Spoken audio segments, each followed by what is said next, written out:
Let's see now. I'll have a bowl of chili and a banana split with lots of whipped cream. Right. And don't forget to put chopped onions on the top. Of the chili, that is, not the banana split. No kidding. Anything else? Yeah. Would you bring the chili and the banana split at the same time? I eat them together. Oh, I'll bring them. But I'm not going to watch.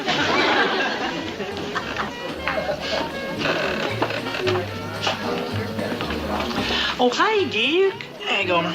Boy, you sure missed a good movie tonight. Yeah? Yeah, it was about this lady spy, and she done away with 7 different fellers. She poisoned them, and stabbed them, and shot them. What movie is that?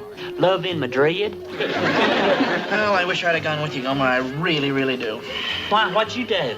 Oh, some sailor was running a poker game in his hotel room down the street, and I got cleaned out. I even lost my watch. You didn't. This guy had unbelievable good luck. He cleaned everybody out. I lost $75. Why, Duke, that's terrible. Plus my watch, that's another $9. Terrible, terrible, terrible. Don't you know that no good ever comes from gambling? Gomer, please, I feel bad enough losing the money without getting a lecture on top of it. Here's your order. Anything for you? Yeah, I'll have a glass of water and a toothpick. That's all I can afford. Well, I'll be glad to lend you something, Duke. No, thanks, Gomer. I got no appetite. Banana split and chili. I mean, I really got no appetite. Gomer, that's him. That's Evans, the sailor. That's the guy that won all the money. That's his wife with him. Excuse me, will you, honey? I see a client of mine over there. Well, hurry it up. I'm hungry. Hi, boys. Hi. Say, you ran into some tough luck tonight, huh? I'm very sorry about that. Yeah, well, live and learn. You couldn't seem to catch a hand all night. Well, that's too bad. Well, maybe you'll get even tomorrow, huh? There'll be another game, same time, same place. No, there's no tomorrow for me. I'm flat. Well, payday's in a couple of days, isn't it? Maybe we'll see you then. Well, don't count on it. Here, boys, let me take your check. Oh, wait a minute, that's mine. Forget it, it's on me. Why'd he do that, Duke? Why'd he take my check? Don't worry, he can afford it. That just showed you how lousy my luck is. He picked up the check. I didn't even order anything. Gomer, you get 15 cents I can borrow. I'm going back to base. Ill-gotten gains.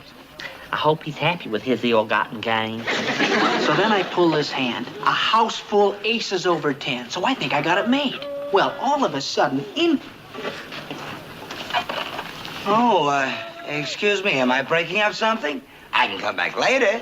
Oh, no, Sergeant Carter. Duke here was just telling us about a terrible experience he had last night. Gomer. Really? He's about to have another terrible experience. And that goes for the rest of you knuckleheads if you don't can a chatter. But nothing could be as terrible as the experience he had, Sergeant. That's enough, Gomer? Really? Well, now you got me interested. Just what was the terrible experience? Well, Go on, Duke. Tell the sergeant what happened to you. It was He just... lost $75 in the card game swap. Huh? And tell him what else you lost, Duke. He lost his wristwatch. And guess who he lost it to? Tell him. A sailor. Sailor? You let a sailor clean you out? Oh, boy, that's the end. When are you knuckleheads going to learn that you don't play poker if you don't know how? What is this, a regular game? Are they going to play again tonight? Well, yeah, Sarge, but you better take it easy. This guy Evans is pretty lucky and seems to enjoy taking it out on Marines. He cleaned out a couple of guys in Sergeant Persky's platoon. Oh, really? Sergeant Carter, you're not planning on going up there and gamble too, are you? Well, it wouldn't really be gambling, Pyle. It'd be more like a mission. A mission with 2 objectives. 1, to get some of that Marine money back. And 2, to teach that sailor a lesson. Well, if you have to do it. Just remember one thing, though, Sergeant. True luck consists not in holding the best of cards at the table. Luckiest is he who knows when to rise and go home. I'll remember that, Pyle. Will you, Sergeant? It's easy. True luck consists not... Knock it off!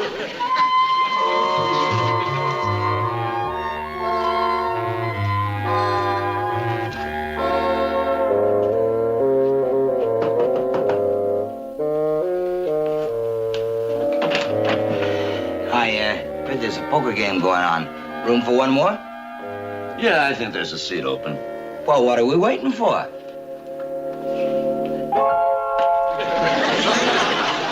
Sorry, Sarge, but that's the way it goes. Better luck next time. Yeah. Gee, I sure hope the Sarge has better luck than I did. Well, he may not, Duke. You know what they say. Lucky in love, unlucky at cards. And you know Sergeant Carter's a lucky lover.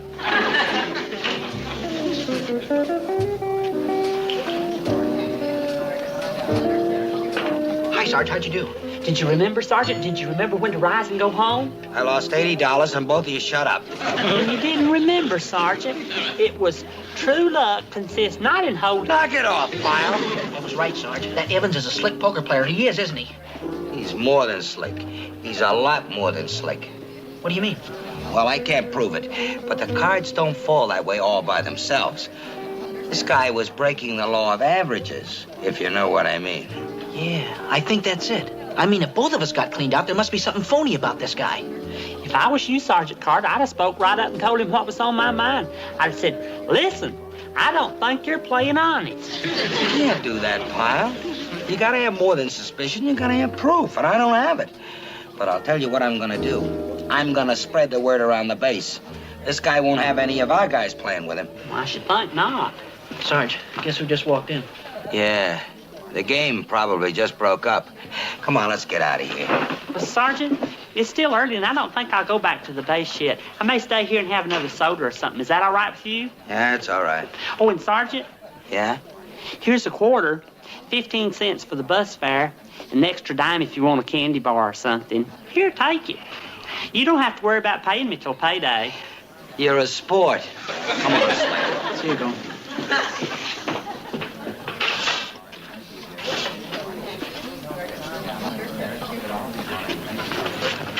Hey there. Hey, what do you say? It's okay if I sit down? I'd like to talk to you a minute. Well, I'm kind of busy right now. I was going to have something to eat. Is it important? Well, I think so. It's about your reputation, and I think that's very important. What are you talking about, man? Well, I'm going to tell you this straight to your face because I think that's the best way to do in a case like this.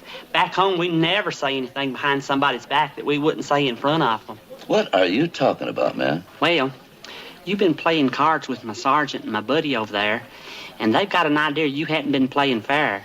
What? That's right, and they're going to spread the word all over the base so nobody will play with you again. Are you kidding? They're saying that? That's what they said. But it's luck. It's just pure luck. Listen, you got a couple of minutes. Why don't you come up to the hotel with me? I want to prove something to you right now. Well, I better get back to the base. Now, wait a minute. You just made a very serious charge. You got to give me a chance to straighten this thing out. This is important to me. What's your name, buddy? Gomer Pyle. Well, come on, Pyle. You come up to the hotel with me. You got to give me a chance to set this thing straight. You'll see. Come on in, Pyle. Oh, honey, there's a friend of mine. This is Gomer Pyle. Gomer, this is my wife. This is Sheila. Hey, ma'am. Hello. Honey, would you excuse us, please, for a few minutes? Gomer and I have a little private matter to discuss. Oh, yeah, sure. You know, our home is in Montana, but when the fleet's in, you see, Sheila comes down. We rent this little place in town here. Oh, I see. That's nice. Sit down, Gomer. Now, listen. You know what you said downstairs? That's a terrible thing to spread around. You know? Frankly, I like to play cards. Playing cards is a hobby of mine. And if you spread a rumor like that around, Gomer, well, pretty soon I won't have any hobby anymore. Well, I sure wouldn't want to do that. But how come you win all the time? Tell me that. I'm a lucky guy, that's how come. Some guys are lucky, some guys aren't. Now, you play cards, don't you? Oh, yeah. I play fish sometimes, but if there's more than 4 of us, we play spit in the ocean. Yeah, well, look, do you play blackjack? Oh, no. Well, now, I'll show you. The object of the game is to get 21, or close to it, but not over. Now, let's try this. Now, let's see. Now, you got 20. Now, that's very good. Now, I have 12. Now, I have to take another card, see? King. Now, that's 10. So I lose because I went over. You see, it's just a matter of luck. Sometimes you win, sometimes you lose. Now, suppose we were to play for a little money. Oh, I never gamble. It's not really gambling, Gomer. I mean, it's like a test, you see. Pretend like you're in a laboratory. We're making a test to prove if a guy's lucky or not. Oh, well, I don't know. Well, look, I'll put up a nickel for you. And we'll just try it a couple of times, okay? I want to prove to you that this game is just plain luck. What luck? What unbelievable luck. Blackjack again. Well, that proves it, doesn't it, Gomer? You're a lucky guy. You know, if your friends would have been that lucky, they would have won too instead of losing. I guess so. And I sure am sorry. Here, take your money back. Oh, no. That's not my money. That's yours. You won it. Fair and square. But I can't take it. Why, you even gave me the money to start out with. It was a test. Well, look, Gomer, if it'll make you any happier, I'll take my nickel back, okay? Now we're even. But there must be more than $50 here. Well, listen, why don't you take this money back to your friends at the base? It'll kind of make up part of what they lost, okay? Well, all right. But I really do have to be going now. Well, okay, Gomer, and thanks for letting me clear myself, okay? Oh, Sheila, Yeah? you want to say goodnight to Gomer? He's just leaving. Night, ma'am. Good night. And I sure do feel bad about coming up here and winning all this money from your husband, but he insisted. He did? Well, I'll see you all. What was that all about? Oh, nothing. I was just putting a little money back into the business, that's all. How do you mean? Well, the dope there just tipped me off that the suckers back at the base were getting a little restless. They think I'm not playing an honest game. Oh, no, Pete. Don't worry about a thing, baby. I just let the rube win a little money to prove that I was straight. Everything's okay now. Pete, I don't like it. They're getting wise to you, just like they did in Jersey. What are you talking about? I told you I fixed it. When the rube shows the dough back at the base, we're home free. No, let's get out of this place. I never did like this setup in that phony sailor suit. Look, do you think I'm going to blow this town 2 days before payday? Do you know they get paid the day after tomorrow? Look, when we leave this town, we're going to leave with a bundle. And you know that dope that Gomer Pyle just left here? He's the one that's going to help us do it. Yeah.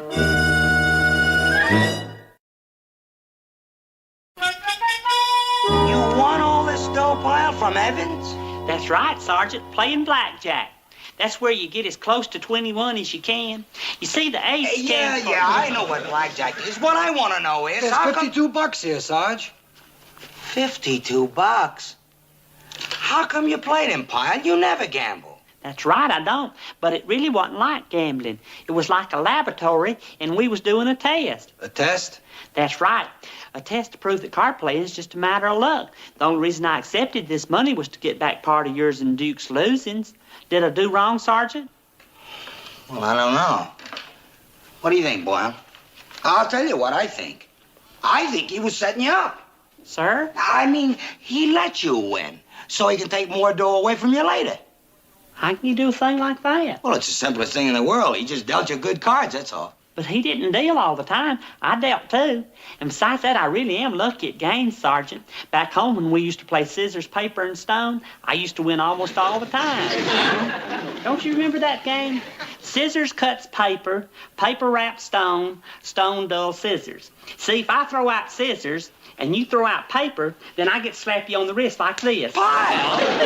Excuse me, I didn't mean to do it that hard. I really am lucky, though, Sergeant. I've always been lucky. Kids back home used to get mad at me because I was so lucky. Listen, Pyle, I'll tell you what. Let's prove something to ourselves. You take this dough and go back up there and play that guy again. I don't want to gamble anymore, Sergeant. I only did it to get back your losings. Do it as a favor to me, will you? Like a test. You did one test, we'll do one more. We gotta make sure this guy's on the up and up. You don't want him going around cheating Marines, do you? Well... And this time, playing poker. But, Sergeant Carter, I don't even know how to play poker. You Besides- don't? Well, it's very simple. Now, the dealer deals 5 cards to each man. Boy, talk about beginner's luck. Golly, I really did well for playing poker the first time, didn't I? Real well, you did terrific. If the cards are with you, they're with you. It's all a matter of luck, Gomer. And in your case, beginner's luck. I guess. That's right. We proved you're a luckier guy than I am. So what's the use of playing anymore? Besides, I can't afford it. So long, Gomer. I'm just not playing you anymore. Well, listen, would you like part of this money back? Oh, no. Fair is fair. You want it, you keep it. But this is it. Final game. So long, Gomer. Well, okay. Bye.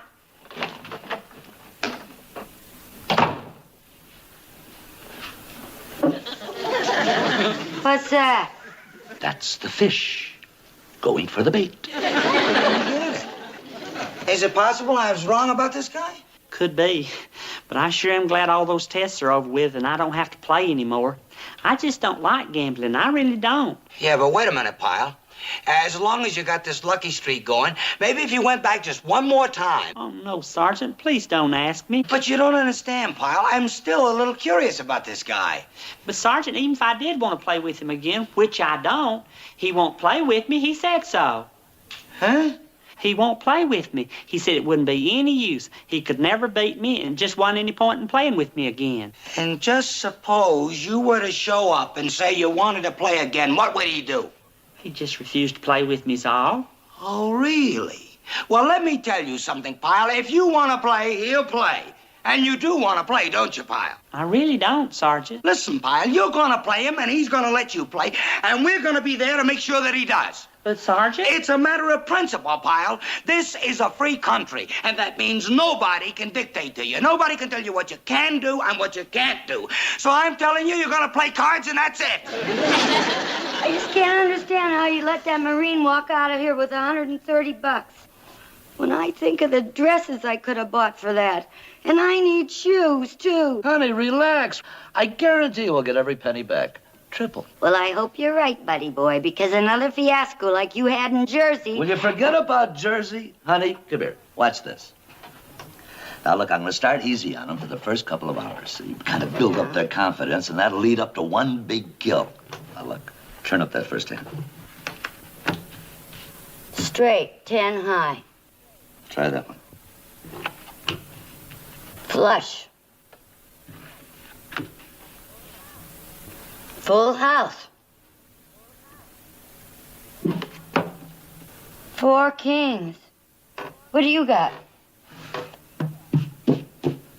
Nothing. I don't get it. Look, all these suckers got pat hands, and they don't draw any cards, right? Yeah. But I draw.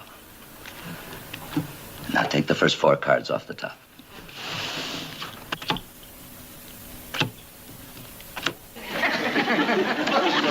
That's pretty slick. And I don't even do the dealing. I just make up the cards. That's pretty good. How'd you work it? Trade secret. Sergeant, I wish you wouldn't make me do this. Just think of it as another test, Pyle. That's all, just another test. But, Sergeant... And remember, whatever you do, Pyle, we'll be right behind you. Excuse me, boys. I'll be right back. Oh, Pyle. Listen, this is nothing personal, but I told you last night I don't want to play cards with you anymore. Yes, I know, and... Well, that's what I told my... Listen, Evans, what are you trying to pull? This is an open game, ain't it? Yeah, but you know, this guy's got real beginner's luck, Sarge. You're an old card player, you know. Nobody can stand up against that. Beginner's luck. Listen, we didn't cry when you cleaned us out, did we? Now, do you take my buddy in, or do I blow the whistle on this game? No, don't do that. Okay, come on in. Time for the first 1.5 hours. All right, yeah. Sergeant Carter, I'm tired. It's almost midnight. Can't quit now, Pyle. You're barely even. You don't want to waste the whole night, do you? Yeah, I'm getting tired, too. Nobody's been hurt much. Maybe it's a good time to quit. Oh, okay. Sorry, what do you say we let Charlie deal off the last hand, okay? All right. All right. Come on, Pyle. Get lucky, will you? Get lucky. And since this is the last hand, I think I better shuffle him up pretty good, huh? Okay? All right, Charlie. Do your worst. Golly, Sergeant Carter, I hadn't done too badly. I'm still $1.20 ahead. It's $1.20. Where's your luck, Gomer? Where's the famous Pyle luck? Well, I'll open. How about $20? I mean, since it's the last hand and all. Well, maybe I'm being foolish, but I think I'll stick with you. Here's my 20. And I'll raise you 10. Well, I'll see your 30, and like he says it's the last hand, I'll double the bet. Pick up your cards, Pyle.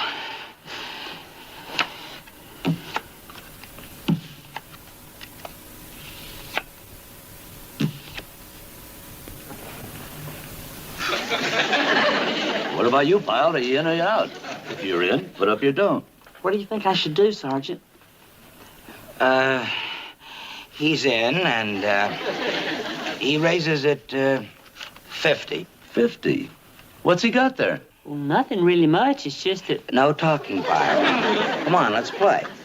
Well, I got nothing at all, but seeing this is the last hand, I'll be real stupid. I'll try to outdraw you guys. Well, I'm out.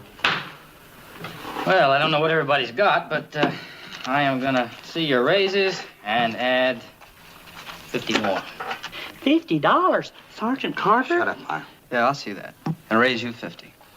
Something tells me I shouldn't do it, but I'll raise you back 50. I should get out, shouldn't I, Sergeant? No, wait. No limit, right? Slater, give me your dough. Right, Sarge. Here's mine, all right? All right. We'll see you, and we'll raise it $200. $200? Don't do that, Sergeant. That's all your money. Quiet, pal. I gotta stay in that one. Boy, am I glad I'm out of this one. I'm in. That cleans me out. Well, I'll see it. Cards? I'll play these. Same here. These are good enough for me. 3 paired hands, eh? What about you, Pyle? Sergeant Carter, there's an awful lot of money out there. Are you sure this is good hand?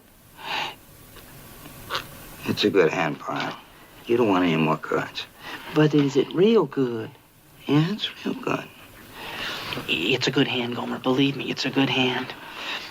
Well, is it the best you can get? Well, it's practically the best. Just play him. Practically? You mean it's not the best? Pyle, it is not the best, but so what? It's good enough. Well, not for me, it's not. I want the best. I'll have 4 cards, please. What? Give him his cards back. He didn't mean to throw them in. What do you mean, give him his cards back? He threw them in, that's it. Gomer, what'd you do that for? Golly, dude, with all that money out there, I want the best. Give him his cards back. He didn't mean to throw them in. Yeah, give him his cards back. He made a mistake. That's right. It was a mistake. Please let him have his cards back. Mistake, nothing. He threw them in, they're in. But he can't. Nobody throws away 4 kings.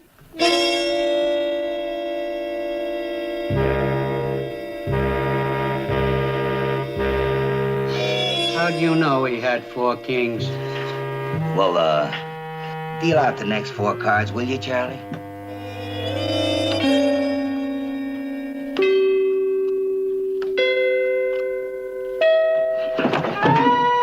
You sap. Just like in Jersey, but same as in Jersey.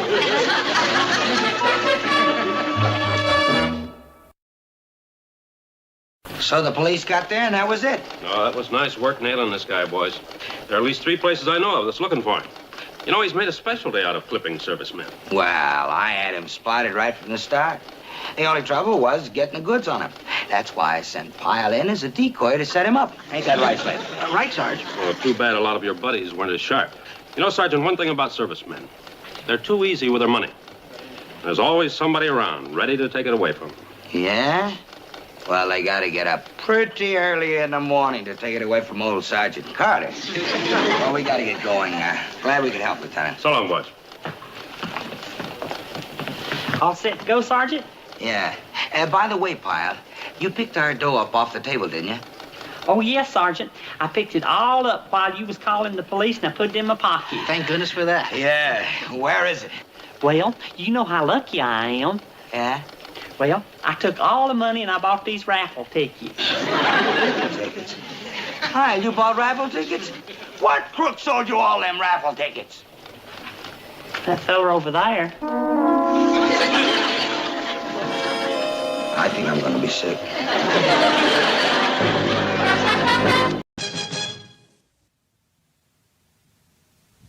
You understand your platoon should be kept at smooth operating level at all times, as units and as individuals. But for this week, I want that rule observed even more intensively. These newspaper people who'll be touring our base will write about anything they see. And I don't want them to see a single instance of unmarine-like behavior. Not one. Is that clear to all of you? Aye, sir. Now, you all know the members of your platoons from whom you can usually expect less than perfect behavior. So I want you to address yourselves to these men in particular. I want you to advise them in no uncertain terms. For this week, watch it. Watch it. I don't want to see any goofs, any foul-ups of any kind. I want you to act as if you're under observation every minute of the day. As if you're on 24-hour inspection. Is that clear? Aye, Sergeant. Is that especially clear to you, Pyle? Yes, Sergeant, clear as crystal. That's good, because I'm going to be expecting a little more from you than from anyone else. You are? That's right, Pyle. You are going to help me by keeping your eyes open and watching. watching. And do you know who you're going to be watching, Pyle? You.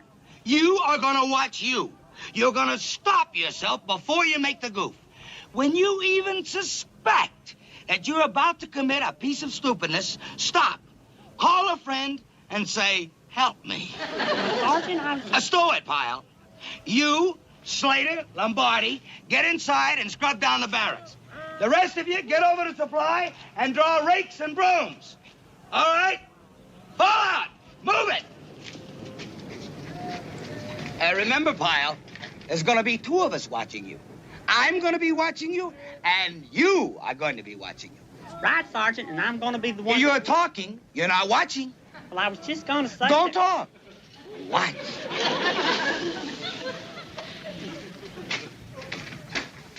Polly, there's just one thing I want to explain to the sergeant. I just want to... Pyle, you're talking. I'm watching.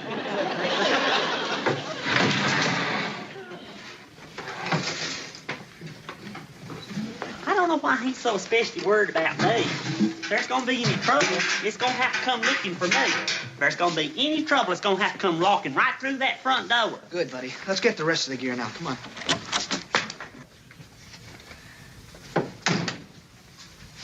Gomer? Opie? Opie Taylor? Is it really you? Well, for goodness sakes, oh, what a surprise. Hey, where's your pa? Hey, fellas, this here's Opie Taylor. You know Andy Taylor's boy? You know Sheriff Andy Taylor back home in Bayberry, my best buddy? Well, I'll be. Hey, where's your pa? Is he outside? You know, you're not supposed to be back here in the barracks unless you got special permission. Did your pa get special permission from the captain? Where is he anyway? I better go tell him where to put his car. Well, my, what a surprise. What a wonderful surprise. Gomer? My pa's not here. Well, how did you get here? Who brought you? Ain't Bee? Did Ain't Bee bring you?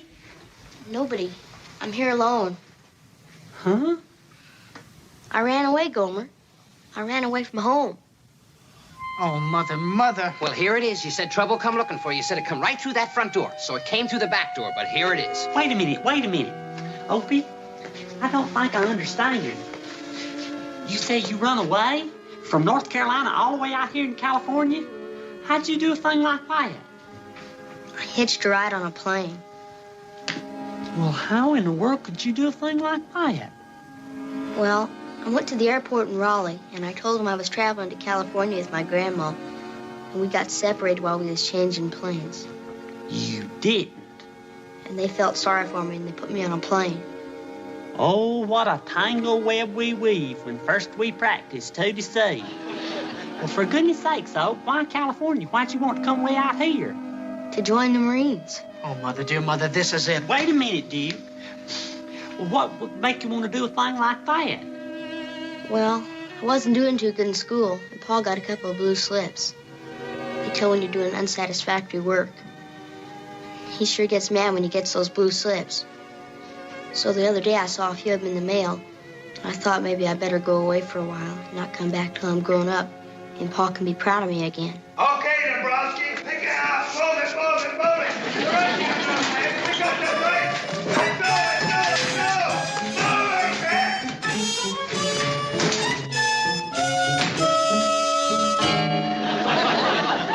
I said I'd be watching, and I am. Didn't I say to get this place swabbed down? Yes, sir. Then why aren't you doing it? Well, we were just trying to decide who's going to go get the buckets and mops, Sergeant. Yeah, that's it. Okay, fellas, this is it. What? What is this, a boys' camp? I don't care who gets the mops and the buckets. Just get them and get this place cleaned up. Now move it. Well, did you hear me? Right, Sergeant, here we go. Yeah.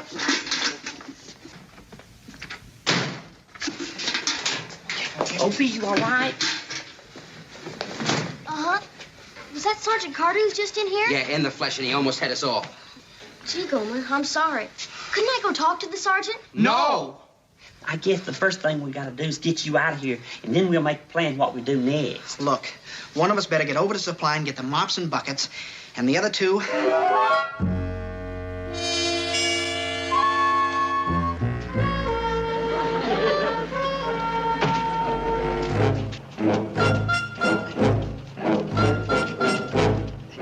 hold it! What are you guys doing? What are we doing? Is that what you asked, Sergeant? What are we doing? Yeah, what are you doing? What's in that can? What's in the can? Is that what you asked, Sergeant? What's in the can? What is this, a minstrel show? Yes, Mr. Bones, what's in the can? Well, it's trash. Yeah, that's what it is. Trash. You know, trash. Papers, cigarette butts. Dust. I know what trash is. Where are you taking it? Well, we were taking it over to the dump, to get rid of it.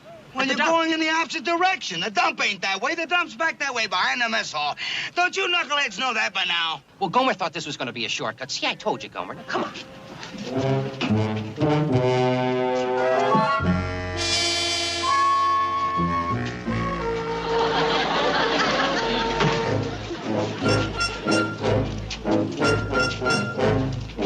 Hey, wait! Okay, now what have you got? What's in the bag? What bag, Sergeant? What bag? The bag you're carrying. What's in it? Laundry. Laundry? Yeah, laundry. Bed sheets, Pillowcases, towels. I know what laundry is. Well, that's where we were taking our laundry to. To the laundry. You know where they do the laundry? What, did you lose your sense of direction today? The laundry's back that way, stupid. Oh, well, of course, yeah. Well, come on, Gomer. We better hurry. Gee, Gomer, it sure was a lot easier getting in here than getting out. Yeah.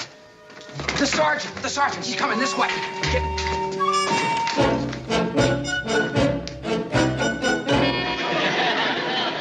Sure you were. This place don't look no different than the last time I saw it. Okay, for openers, I'm putting the three of you on report. You can find the quarters until I can figure out just the right kind of punishment to give you. You got that? I'll talk to you later. Wait, Sergeant. Somebody's voice changing? What, Sarge? We didn't hear anything. Can I come out, please? What was that?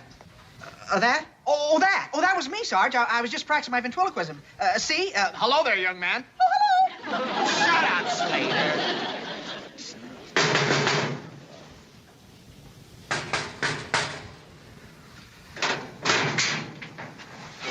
Sergeant Carter? What is it? Sergeant Carter, my name's Opie Taylor. I'm a friend of Gomer's, but it's not his fault I'm in here. See, I ran away from home to come here and join the Marines. I'm real sorry, Sergeant. I sure didn't want to get anybody in trouble. Sergeant? Don't say anything, Pyle. Don't say a word. Well, Sergeant? Not one word. Do you have any idea what the colonel would say if he saw a civilian back here in a restricted area? A civilian kid? A red-headed civilian kid? Sergeant, I was just going to suggest... No, you are not going to suggest. I'm going to suggest that you get this kid out of here. Get him back home today, now. Where do you live, kid? In North Carolina. North Carolina? There's a Marine base in South Carolina. Can you go there to enlist? Get him out of here, Pyle. Just get him out of here. Yes, Sergeant. Where do you think I ought to take him? Take him to the Army, the Navy. Take him someplace. Just get him out of here. Yes, sir. You keep him under wraps until it gets dark. You've been doing a pretty good job of it so far. When it gets dark, you take a Jeep and you get him off the base. You hear me? Off the base. Yes, Sergeant.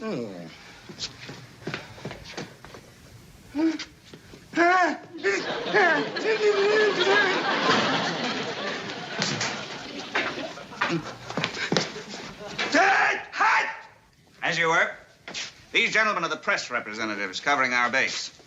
Gentlemen, this barracks is typical of all the others down the line. Each man has his individual locker. Aside from his rifle and pack, everything else he owns as a Marine is kept in these lockers. As you can see, the building is fairly compact, but with enough room for everybody and everything. Shall we continue? Right. Thank you, Sergeant. Carry on.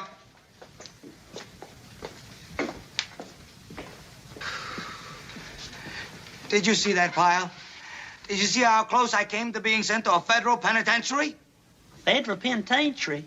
Surely they wouldn't send you to a penitentiary just for having a little boy in your platoon area. Not for that. For murder. I skipped the part about how I killed you first. You got your orders by tonight? Out! Where do I take him? Well, take him to a motel. That one that's up the highway a few miles. Well, I sure hate to take him to a motel and leave him all by himself. Oh, well, it's the best thing, Gomer. He could use it. He probably hasn't had a lot of sleep in the last 24 hours. Yeah, poor little thing. He did look a bit peaked.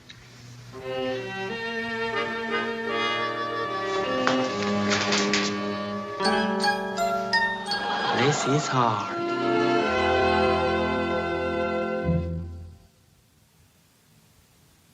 Yeah, it sure was some surprise.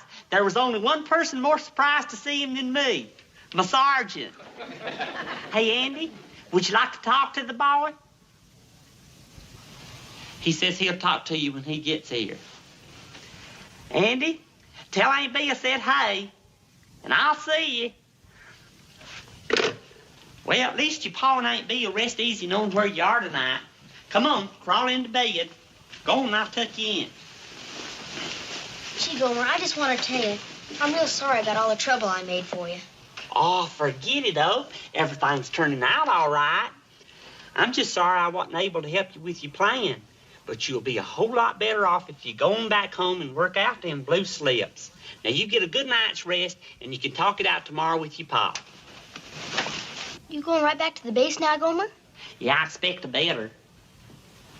Why? Oh, nothing. Well, I'll call you first thing in the morning.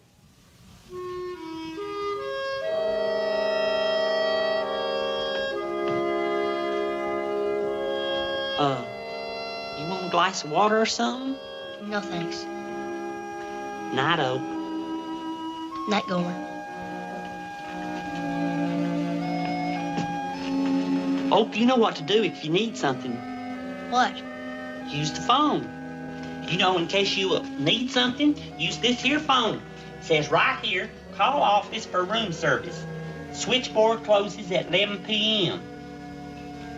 Well, that means you won't be able to call after 11 o'clock. Do you think that you'll need anything after 11 o'clock? Well, that's good. County, you won't be able to call after 11 o'clock. There's something else you could do, though. You could open up the window and holler real loud. I mean, what did folks do before there was a telephone? I guess they just hollered out the window. I guess. Now, don't forget, before 11 o'clock, use the phone. After 11 o'clock, holler out the window.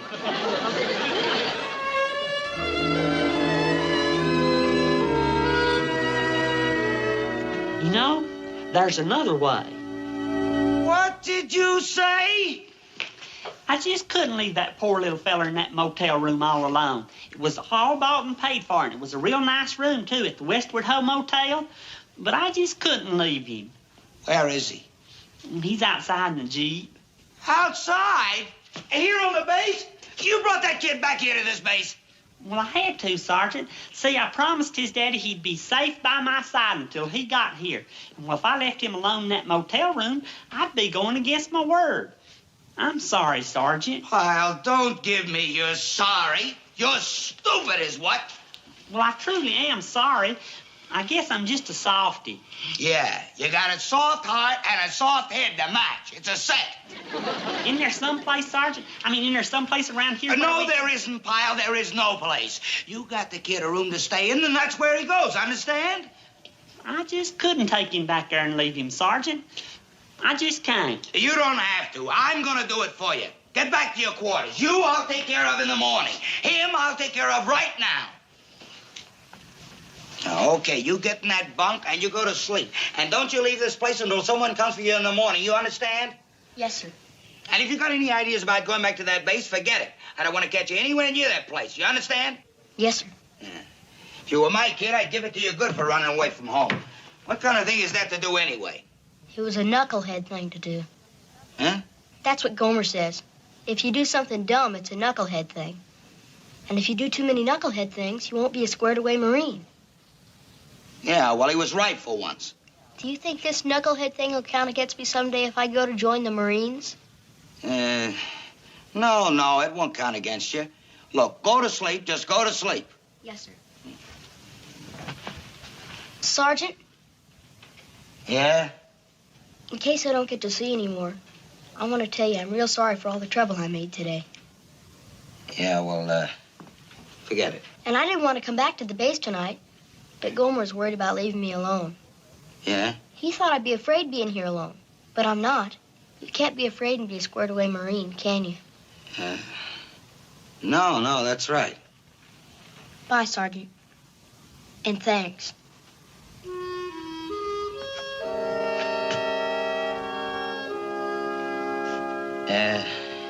You want a glass of water or something? No, thanks. Okay.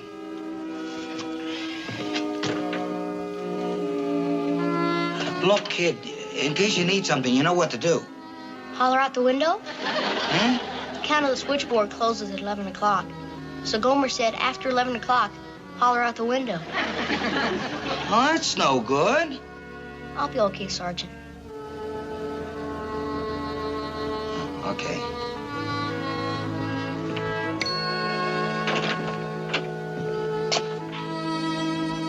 Good night, kid. Good night, Sergeant.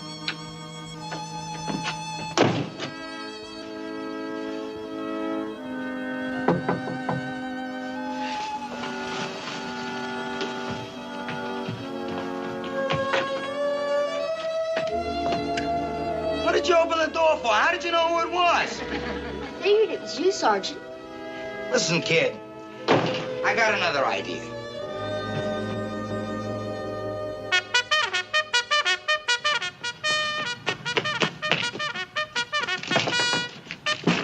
Sergeant, I just called the motel and the boy, he's not... Pyle, wait a minute. But I called him up, his Pyle, father. will What are you we gonna settle do? down, huh? But I called him... Look, Pyle, I can explain everything if you... They said... Hut!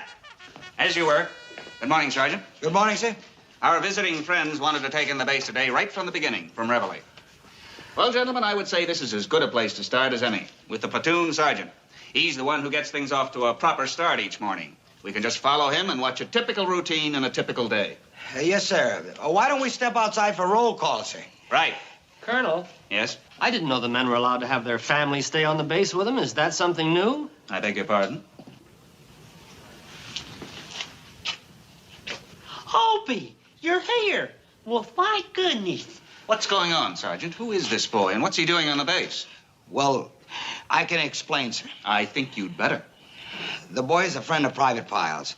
He comes from his hometown. He ran away from home and came here. The father's been notified and is on his way. In the meantime, I thought this was the safest place for the boy to stay until his father got here, so... well, I let him sleep in one of my bunks. You're assuming full responsibility for this? Yes, sir. Excuse me, sir, but if you don't mind my saying so, that ain't exactly right. What? Well, Sergeant Carter here shouldn't have to assume the whole responsibility. You see, he ordered me to take the boy back to the motel, and I'm the one that brought him back here. That's correct, sir. But then it was my duty to take the boy back to the motel and leave him there. Instead, I brought him back here. But if I just left him there, none of this would ever Yes, happen. but you didn't, Pyle. But if I had just... Wait a minute, both of you. We'll go into this in more detail later. For now, let's take care of the boy. Excuse me, sir. I don't think you heard the whole story yet, sir. 'Cause it's not the sergeant's fault, and it's not Gomer's fault. It's really my fault, sir. I came here on my own. I wanted to join up, but not just the Marines. I wanted to be in Sergeant Carter's platoon. In the letters we get from Gomer, he always talks about how he's in the best platoon with the best sergeant. And that's where I wanted to be, so I could become a squared-away Marine. I guess it wasn't a very good idea. I guess it was a knucklehead idea. But if I was old enough for the Marines, I'd sure like to be in this platoon. 'Cause Gomer was right. Sergeant Carter is sure a good sergeant. What a marvelous story. What do you mean? Well, it's got great human interest value. You want to write about it? Is that bad?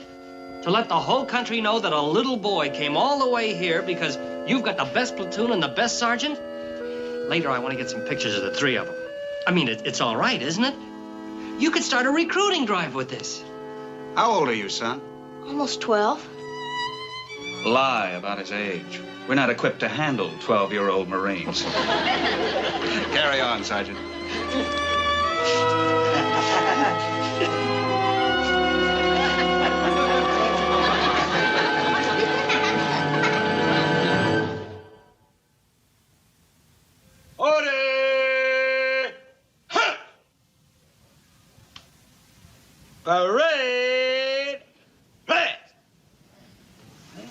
Not bad, not bad. In fact, it's pretty good. Well, you got everything all packed and ready to go, huh? Yes, sir. What do you think's gonna happen when your dad gets here? I don't know. I'd rather not think about that. Well, maybe he won't be so tough on you. I sure hope he ain't as tough as my old man was. Boy, I remember once when I ran away from home. When my old man got a hold of me, He what? Oh, nothing. Anyway, maybe it won't be the same.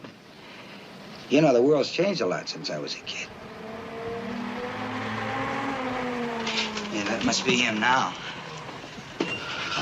Well, look, kid, what do you say? I talk to him first, huh? You stay back here and let me talk to him.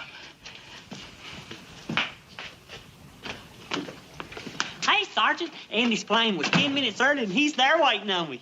Sergeant? Hello, Sheriff. My. What an occasion. Two of my favorite people in the whole world meeting face to face. My. Where's the boy, Sergeant? He's inside. Oh, he's fine, just fine. Good. I'm much obliged to you for taking such good care of him. Sheriff, can I talk to you for a minute? I mean, I don't like to mix in between a father and his kid. I mean, you do what you gotta do, but there are a few things you gotta consider. Yeah? Well, you see, that boy of yours, he's a very good boy.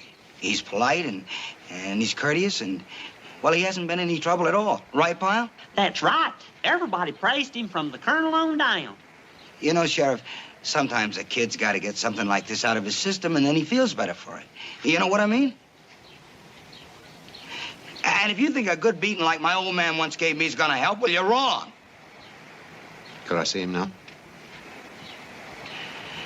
Yeah, he's in here.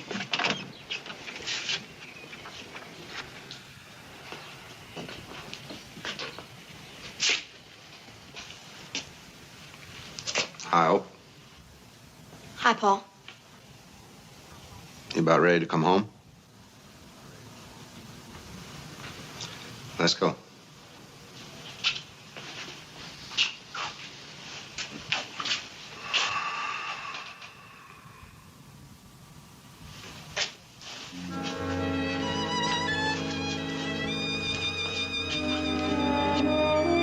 You know something, Pyle?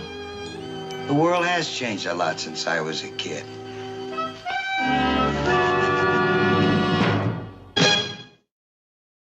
You're wrong, dude. Well, I got $2 says she doesn't show. Well, I'll take that bet. I don't see how you can say that. That's terrible, dude. Just terrible. Oh, come on, Gomer, it's happened before. Big movie star says she'll show up and then she doesn't. What's so terrible? You know what it shows on your part? It shows the lack of faith on your part. Gomer's a little prejudiced, fellas. You'll have to excuse him. Gloria Morgan does happen to be my all-time favorite. That's right. Oh, you got a thing about Gloria Morgan, have you, Gomer? Huh? I don't exactly know what that means, Duke, but the lady is my favorite actress, and I don't appreciate talking loose-like about her around the men's sparks. Okay. So when she shows up for the dance tonight, if she does show up, why don't you ask her to dance with you? Huh? Ask her to dance. Your favorite movie actress, you'll be able to hold her in your arms and dance. Don't appreciate you talking about her like that. Who are you taking to the dance anyway, Gomer? Just me, myself. I do plan on doing a whole lot of staring at Miss Morgan, though. That sounds pretty exciting, all right. Just hope it don't make her too edgy. You know, a lot of folks get real edgy after you stare at them a long time. Well, if she just gets edgy, you walk right up to her, put your arms around her. I don't appreciate talk like that about her, do you? Okay, Pyle, what did you do this time? About what, Sergeant? You're wanted in the colonel's office. The colonel? He wants me? Well, he asked specifically for you. There's only one Gomer Pyle. I don't think the world is ready for another Gomer Pyle. I wonder what the colonel wants. Well, there's only one way to find out, Pyle. Get over there on the double.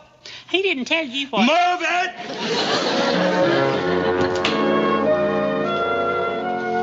Private fire reporting is ordered, sir. At ease, Pyle. Thank you, sir.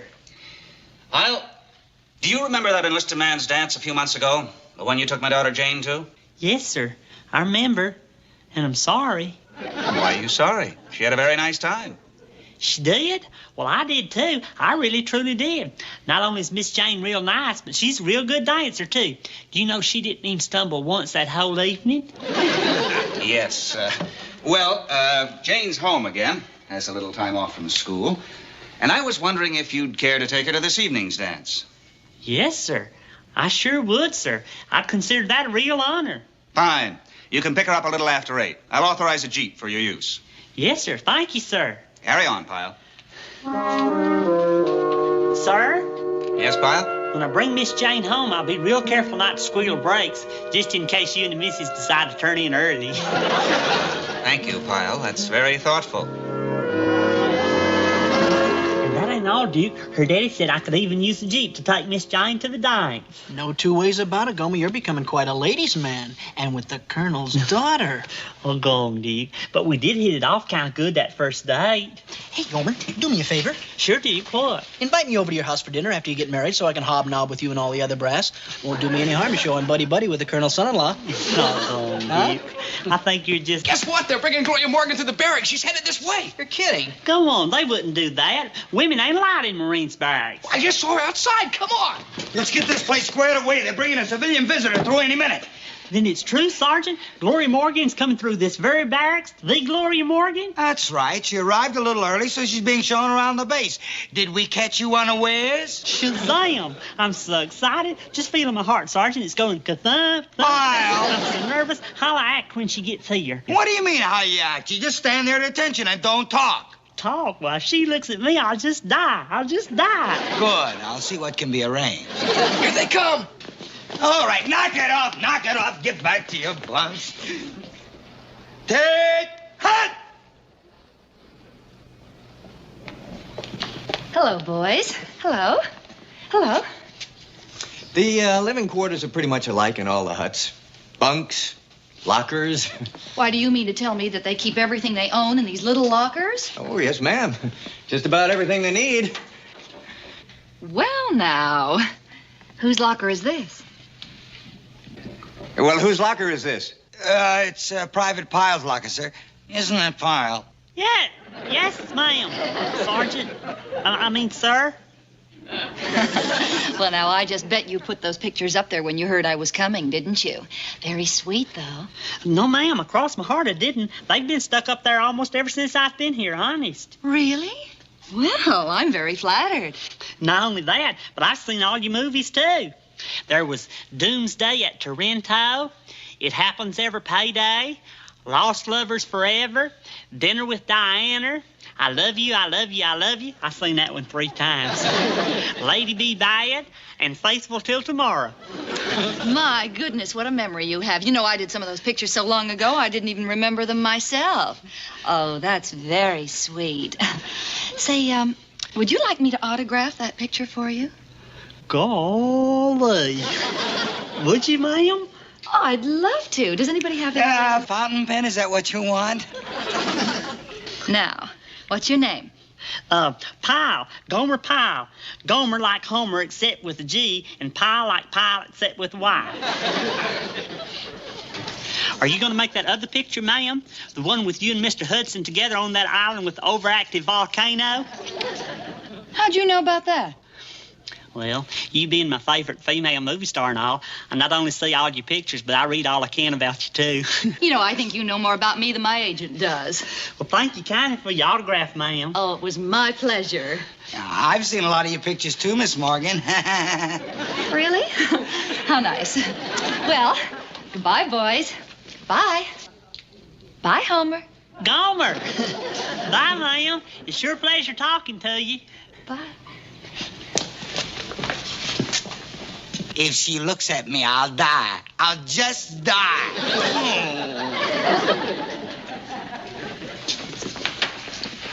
Gloria Morgan. She wrote it in her own hand on my very locker. Well, I can see it already in Hedda Hopper's column. What well-known movie actress and what Marine private are past the hand-holding stage and rumored to be altar-bound? Oh, stop that, Dick. Gomer, I'm just looking into the future, and I see you and Gloria off on an island with an overactive volcano.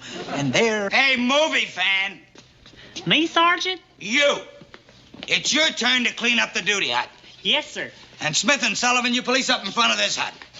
Hey, Sergeant, you see what Gloria Morgan wrote on my picture? I saw it. Sincerely, Gloria Morgan. Swell. Move it, Pyle. And if she wrote sincerely, she meant sincerely on account of she's a sincere person. Did you see her in Faithful Till Tomorrow? She was so sincere. Pyle, did you hear me? On the double. Yes, sir. Sincerely. She wrote sincerely on that.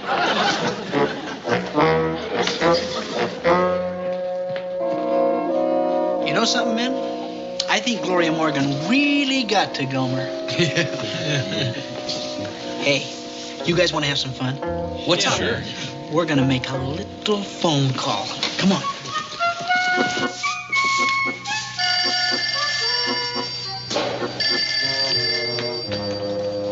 Sergeant Carter's quarters. Well, let me talk to Sergeant Carter. Well, he ain't here right now. Can I take a message? Well, I'm trying to get in touch with a Private Gomer Pyle. Oh? Well, this here's Gomer Pyle talking. Hold on a minute, Private.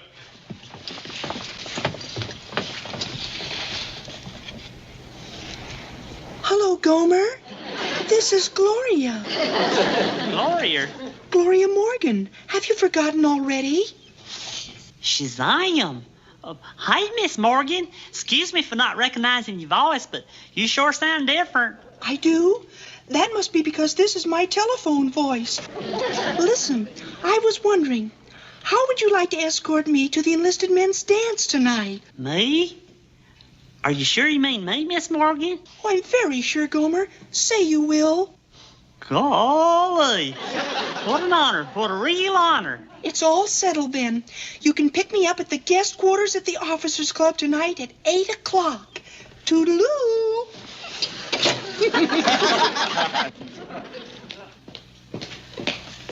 She called me Gomer. What?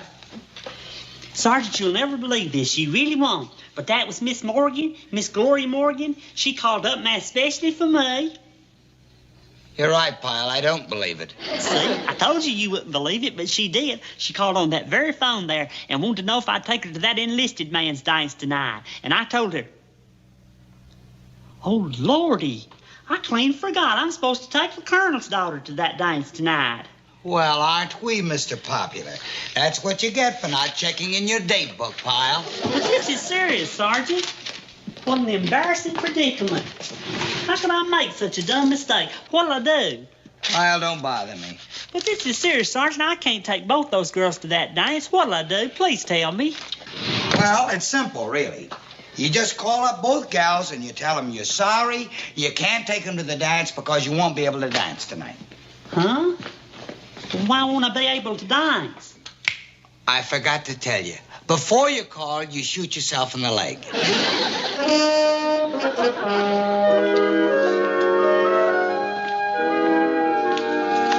Gome, what's the matter? You look awful. Oh, I got myself a terrible problem, Duke. Just terrible. Well, what is it, pal?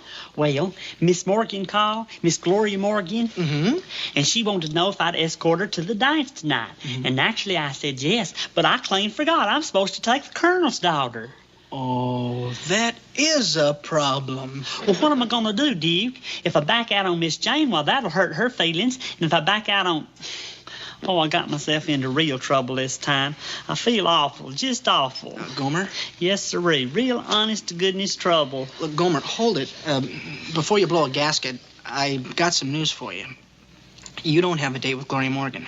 Well, sure I do. Miss Morgan herself called me on the phone. That wasn't Gloria Morgan that called you. Huh? It was me, playing a little joke. I don't believe it. You don't? Hello, Gomer. This is Gloria Morgan, you silly boy. I'm surprised at you, Duke. That's really a cruel thing to do to a person. It really, truly is. It's just a little joke, Gome. But it's still a mean thing to do. I guess it was kind of a cruel trick at that. I'm sorry. Shake, pal?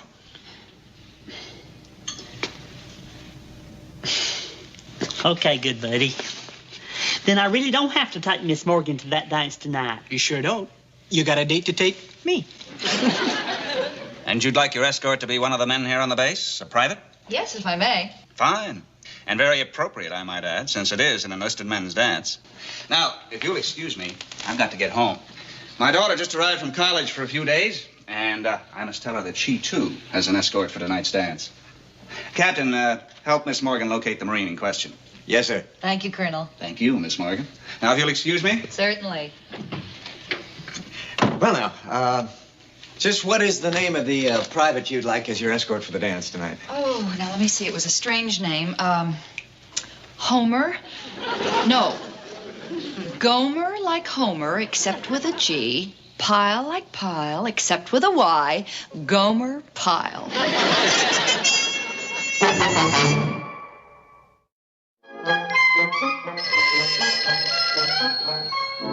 Sergeant Carter here.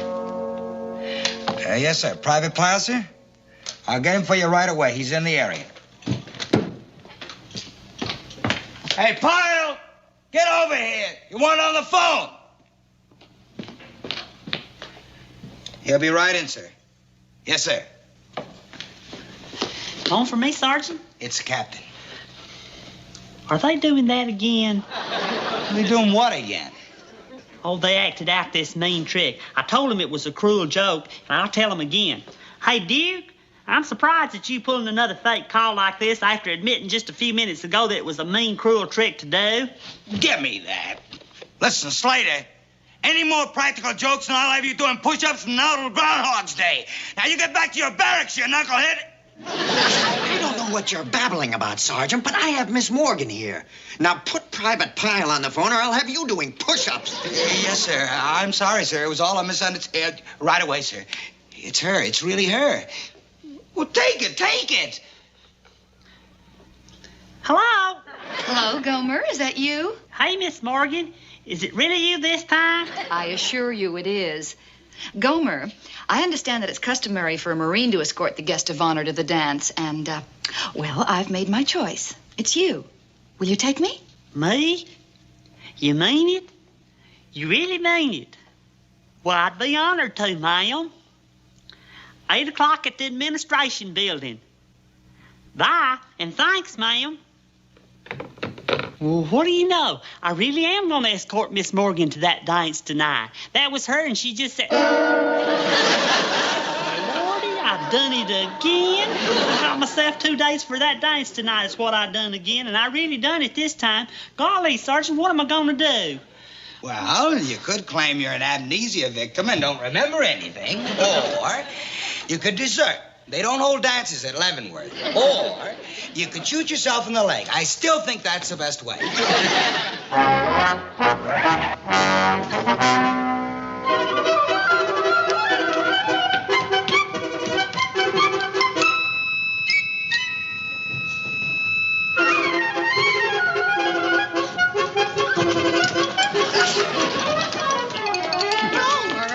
You didn't even let me finish my makeup. Are we late? I just want to get to the dance.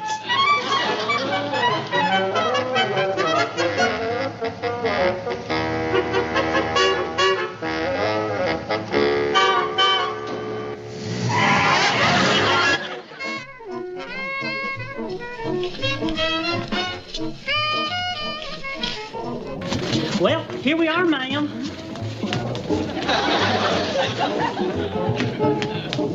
Gomer, why do you keep looking at your watch? Oh, I guess it's because that the Marines do everything by the clock, ma'am.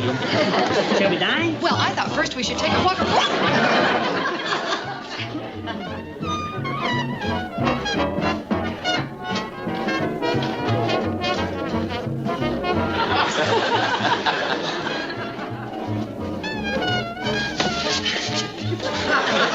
Thank you, ma'am. Won't you sit there and rest a while now? Oh, but I'm not tired. Well, I just go over here and get... Good evening. May I? Well, sure you can, sir. You two enjoy yourselves, and I'll be right back.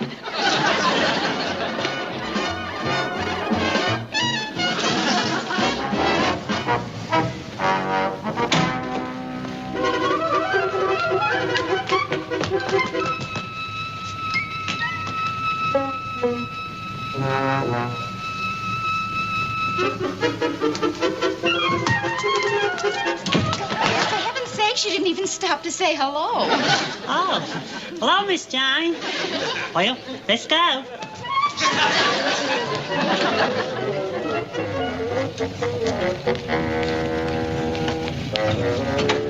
Well, now then, Gomer, tell me, how's everything been? Fine. The place sure looks nice, doesn't it, Gomer? Sure does. Oh, look, there's Gloria Morgan. Where? Over there.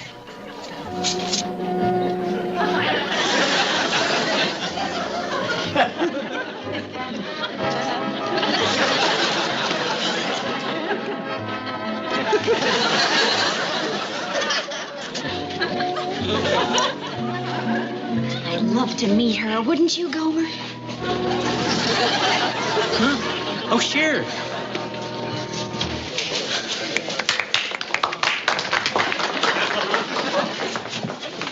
Excuse me, ma'am. I'll go get us some punch. Oh, but Gomer, I really...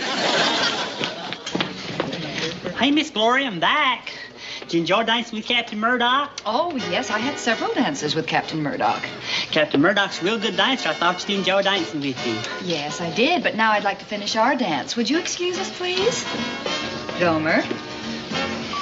Yes, ma'am.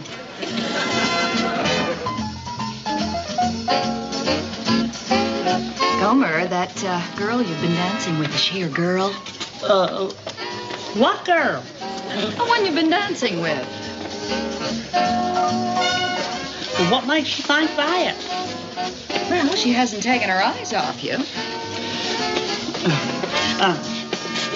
Excuse me, ma'am. I'll get us some punch. But Gomer,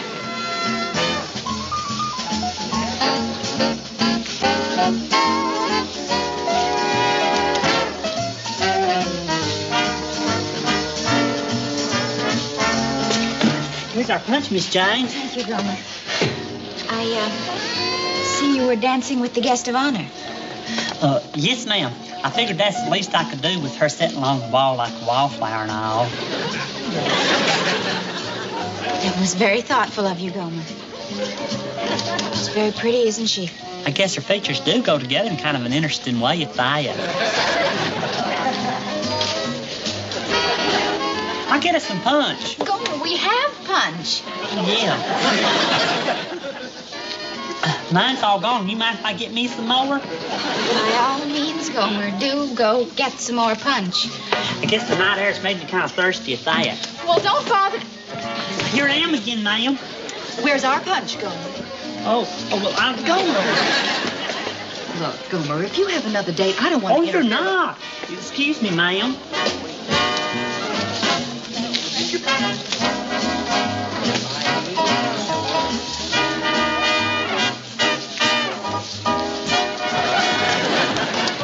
Miss Jane, I got us some more punch. Gomer, I don't want any more punch. Aren't we going to dance anymore? Yes, ma'am, right now.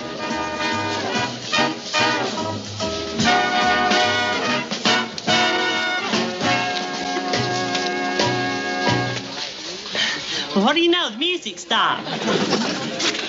Miss Morgan? Oh, won't you sit down, Captain? Thank you. Well, are you enjoying the dance? Oh, yes, very much. Good. Where's your escort? My escort? I'm afraid I've been abandoned. You've been what? I'm afraid Private Pyle has another date. Will you excuse me for just a moment? I'll be right back. Oh, Captain, please don't say... Pyle? Excuse me, Captain. Would you please? Thank you, sir. Where you going, Miss Jane? I'm going home, Gomer. Oh, but you can't do that. The dance is hardly Gomer, started. if you don't mind, I'd like to leave. Well, I'm sorry, ma'am, but if you'll just let me explain... I made a point of telling Daddy that I'd like only you to take me to the dance. I just feel very foolish. Well, I'm sorry. I really did want to take you, and then... Gomer, it's all perfectly obvious. Good night. Well, it may be perfectly obvious to you, but it ain't the truth. If you'll just wait here just a minute, I can explain the whole thing. Will you please, Miss Jane? Well, all right, Gomer. But I won't wait long. All right. Now, you just wait right there. I'll be right back, honest. Just wait right there.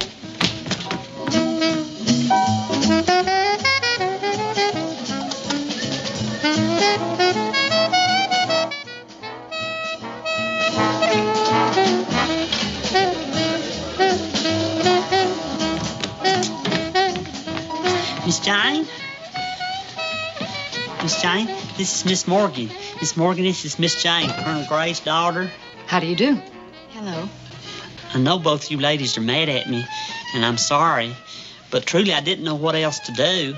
You see, Miss Jane, when your daddy asked me if I'd like to take you to the dance, I was real happy to. And then Miss Morgan called me and asked me the first same thing, and my brain sort of froze and my big mouth took over and found myself with 2 dates. Now, I know what I should have done, but I was afraid I might hurt one of you's feelings, and I couldn't do that with you being my favorite movie lady, Miss Morgan, and you being my favorite in the flesh lady, Miss Jane. I just hope you 2 ladies can find it in your heart to forgive me. Miss Morgan? Miss Jane?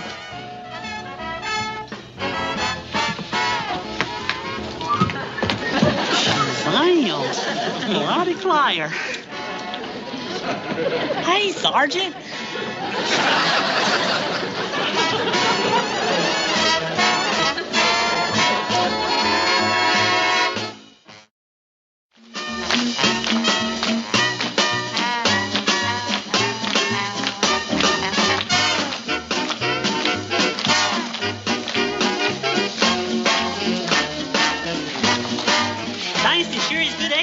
For you, Miss Jane. The way you do it certainly is, Gomer. Sure am glad that you and Miss Morgan ain't mad at me no more. You know something, Gomer? I think you should take 2 dates to every dance you go to. Then one partner can rest up while you dance with the other one for a while. That sure is something to think about. I know one thing for sure, though. If it ever happens again, I'm going to be sure and tell both parties beforehand.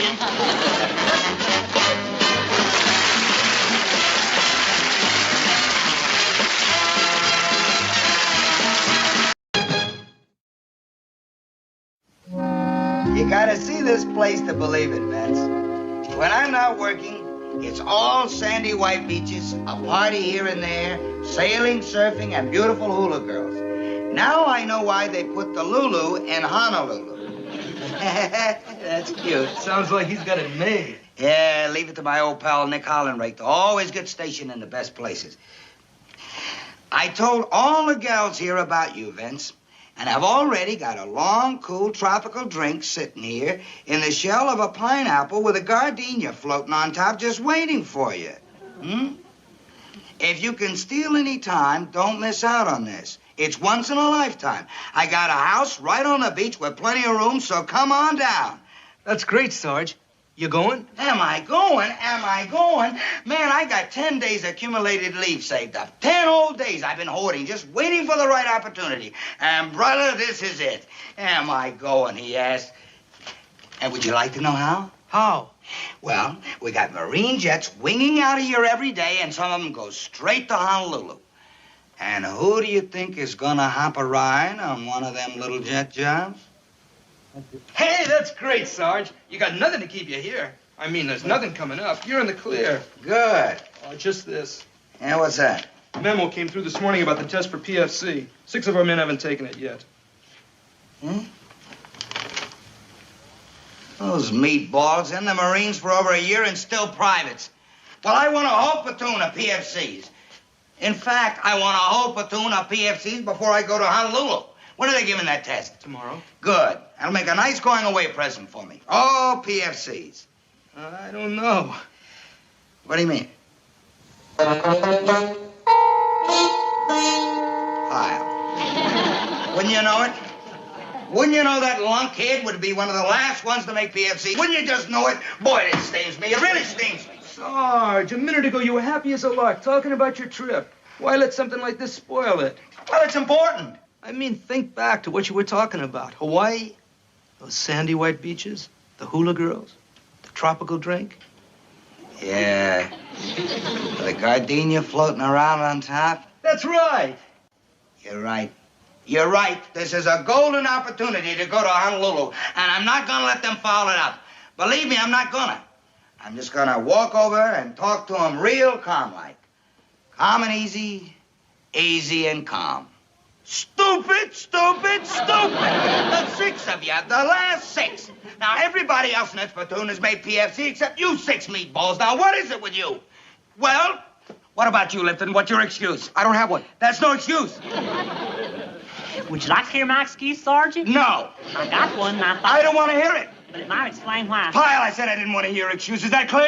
Yes, it is, Sergeant. See, it's just that as long as you was expecting an excuse from Private Lipton, he didn't have one. I thought I'd tell you mine so you wouldn't be disappointed. Knock it off. Now, all of you, listen up. That test is being given tomorrow, so get on the stick. Remember, it's for your good, not mine. But I want all PFCs in this platoon. Is that clear? Aye, sir. I can hear you. Aye, sir. All right, you take that test and you make it. I don't want to hear it. Never did get to tell him my excuse. What is your excuse, Gomer? Well, it's just that I wished I didn't have to take that test. Why? It's not hard. That ain't what I'm afraid of. Then what? Well, maybe it won't make too much sense. Well, what is it? Well, the fact is, I couldn't be no happier than I am right now. To tell you the truth, I like things just the way they are. Huh? Remember back in boot camp, Sergeant Carter told us that the private is the backbone of the Marine Corps. Well, fact is, I like being the backbone. And another thing is I wouldn't want people to think that I'm getting uppity, and that's just what the folks back home might think if I got me a stripe on my arm, that I'm getting uppity. Oh, now you're putting me on. No, I ain't, Duke, honest. So you see, I'm better off being a private because I'm a whole lot better at followership than I am at leadership. Gomer. So you see, I don't care a whole lot about being a private first class is what it boils down to. Well, Gomer, you should. Take the test. Well, I'll take the test, all right. But I know how I am, Duke. If I ain't interested in something, I just can't concentrate. That's how I am. I just can't concentrate if I ain't interested.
Sergeant Vincent J. Carter, Marine Jet X22007, nonstop destination Honolulu.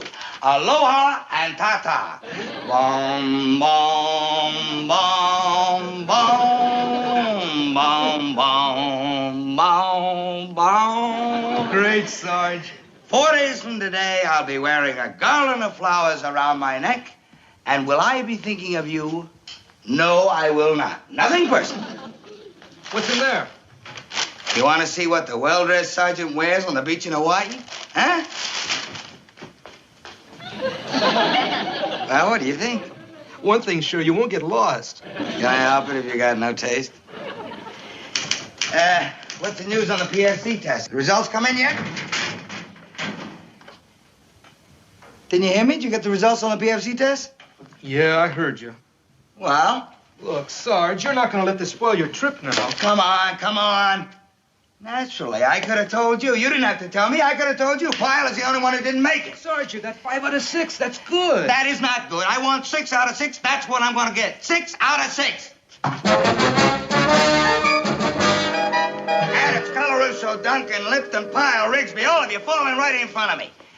I just got the results of the test you all took for PFC. The following men made it. Oh, wait a minute. Why should I waste all that breath reading off the names of those who made it? It'll be much easier just to read the names of those who didn't. The following men did not pass the test for PFC. Pyle. That is the whole list of all the men who did not make it. All the rest of you earned your stripe. All right, everybody except Pyle, pull out. Pyle, remember the other day when you said you had a reason for not wanting to take the test and I didn't want to listen? Remember? Yes, Sergeant. Well, now I happen to have a little extra time. I'm ready to hear your excuse for taking the test and failing. Let's hear it. I'm waiting. How did you fail that test? How? I couldn't help it, Sergeant. All the time I was taking the test, my mind just kept wandering. Wandering? How far could it wander in that vacant lot? It's like I told you. Where was your head, Pyle? Where was your head? Well, like I said, my mind just kept wandering. I kept thinking about all the happy times I've had as a private. Huh? I just couldn't stop thinking about the time that you told us that the private was the backbone of the Marine Corps. That's correct. I'm still waiting for your excuse. How did you fail? I'm leading up to it. All right, leave. Well, it's like this. If I pass the test for PFC, then they might want me to take the test for corporal and then sergeant. And I'm just so happy like I am. What? Fact is, I guess I just plain ain't interested. You ain't interested? I reckon not. Uh-huh. Well, I reckon we'll just have to get you interested. In fact, we'll just have to get everybody here interested in getting you interested. All right, everybody, over here. Now, here's the story. Pyle is the only one who hasn't made PFC. I want 100% PFC platoon, and you are going to help me to get it. How? There's another PFC test being given tomorrow, and Pyle is going to take it. Now, this is an order. You are all taking a 2-hour shift tonight, right around the clock, helping Pyle bone up for that test tomorrow. When he walks in there in the morning, I want his head so full it'll be coming out of his ears. You see, I think I know the reason for his failing that test. One word. Stupidness. So you are going to help him get over his stupidness. Is that clear? Aye, Sergeant. Is that clear to you, Pyle? Yes, Sergeant. I must be crazy to stick around here and let you drive me nuts. I don't know why I do it, but I do. Every day it's something different. It's always stupid. It's stupid. Same thing over and over and over.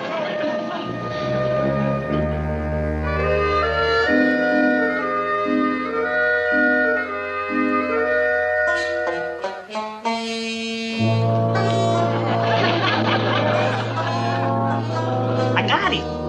Hey, Garson. Garson, I got the part about ascending to 45. Oh, that's wonderful. What time is it? 2:15. I'm not getting paid for overtime. 2 to 4 is Slater's shift. Where is he? I was just coming for you. Patient is all yours, Doctor. I heard a nice girl, but this is ridiculous. Hey, Duke. Hey, Gomer. Sure nice of you fellers to help me out like this. You know that? Yeah, I know that. You're a good friend, Duke, a real good friend. But we don't have too much time. You sleepy? No, I'm wide awake. I really am. See? My eyes ain't even bloodshot yet. I'm the least bit tired. Good. If you feel yourself getting sleepy, just throw some cold water on your face. Main thing is to stay awake. I'm fine. Okay, good. Let's go.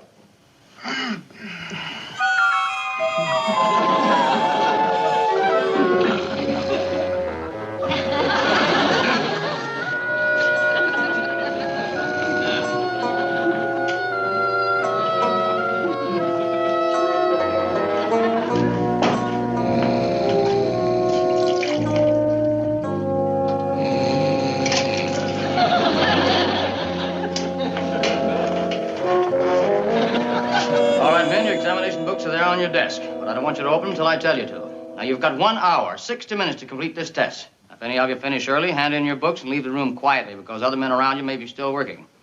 Remember, no talking. The word is quiet. Okay? Everybody ready? Go.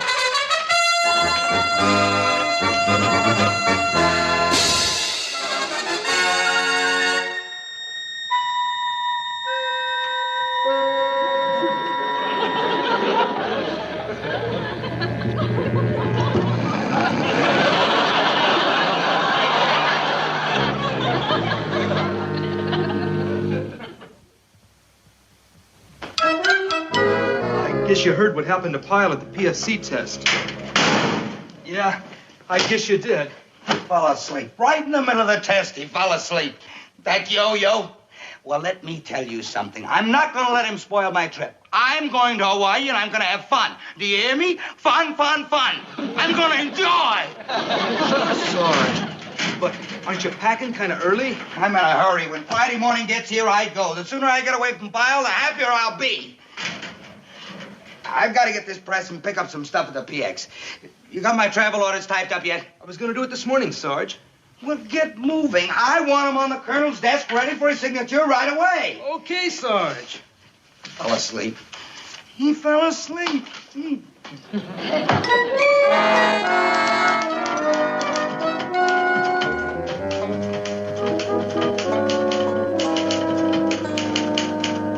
Hey, Corporal. Well, look who's here. Sleeping Beauty. Is Sergeant Carter around? Look, Pyle, I wouldn't go looking for Sergeant Carter if I were you. Guess he is pretty sore at me, huh? You pulled some buttes in the past, Pyle, but this one tops them all. I know. That's the reason I'm here. I wanted to apologize to Sergeant Carter. Well, he won't be back for a while. Oh, do you mind if I wait for him? Wait for him. Thank you. Hey, Corporal, did somebody just ship in? What? I just seen that bag on the bunk over there, and I wondered if somebody was coming in. No one's coming in, Pyle. Someone's going out. Sergeant Carter, if you must know. Sergeant Carter? Right. Where's he going? Honolulu. You mean he's leaving? That's right, Pyle. You can't go to Honolulu without leaving. It's all said. It's official. It will be if I ever get these orders typed and signed by the colonel. Effective 9 a.m. Friday morning. Golly, when did all this take place? Pyle, will you quit pestering me? Now I know why Carter wants to get away from you.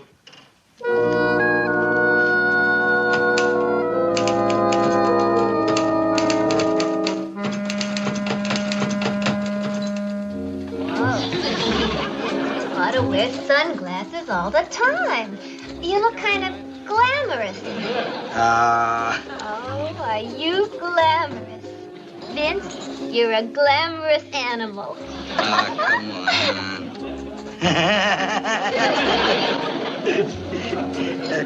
Look, the sun gets pretty strong in Hawaii. You got any with darker glass? Sure. Ah, how do you like it? It's not bad. Hey, Sergeant. These are the darkest you got? Sergeant, could I speak to you a minute? At 1:30 in the afternoon? Isn't it way past your bedtime? I know you're sore at me, Sergeant. You got a perfect right to be. But I just want you to know that I'm sorry. Good. Now beat it. I'm busy. I've got some things to take care of. That's because you're gonna leave, huh? That's right. I'm leaving. How did you know? Corporal told me. Sergeant, why are you leaving? You want to know why? I'll tell you. To get away from a certain meatball, that's why. That's what I thought. You mean me, don't you? Do you know any other meatballs, Private Pyle? No, because I didn't pass that test, and I didn't make PFC. Sergeant, I feel just awful. Just because I failed that test, that's the only reason you're leaving? I mean, if I passed the test, you wouldn't go? Pyle, if you passed the test, why would I want to go? There'd be such a celebration, a banquet, parties. I'd be crazy to leave. Wild horses couldn't drag me away. But you didn't pass the test, so I am going. Now, if you don't mind, I have some packing to do. Shirley, I'll take these glasses and some razor blades, some toothpaste, some aftershave.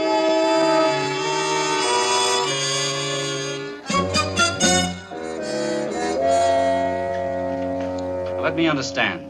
You want to take this test again? Is that right, Private? That's right, sir. Well, according to this report, you failed it twice within a week.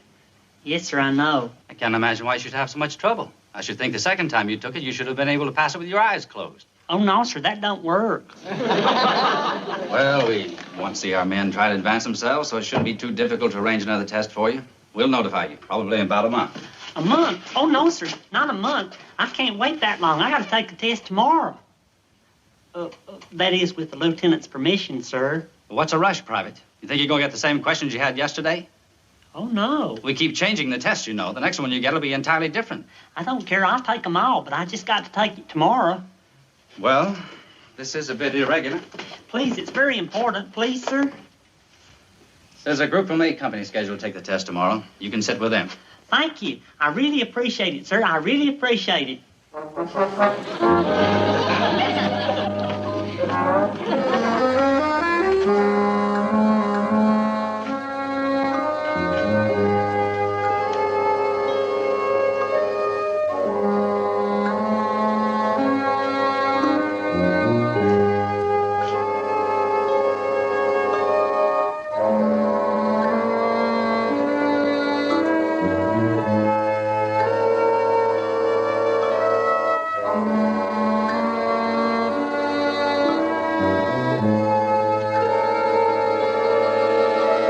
All right, men, time's up. Everyone stop writing.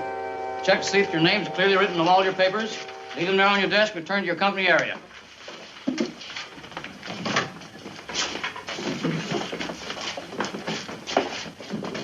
Just a minute, Pyle. I want to talk to you. Yes, sir. How do you think you did, Pyle? Oh, I'm sure I passed. I think I made 100%. I'm sure you did, too. All right, come on. Let's have it. Huh? A little piece of paper you've got hidden in your pocket. Your cheat notes. My what? Now, you know what I mean. A little special something you've got in your pocket that helped you get that 100%. You mean this?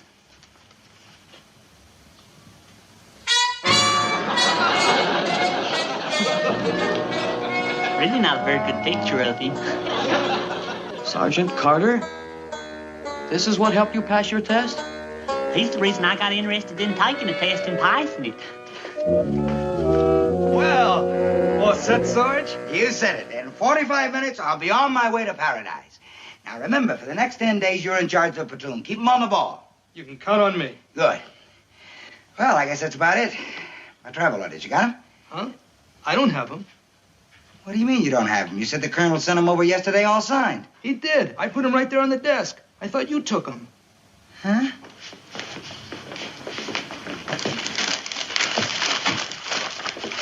Look in the back.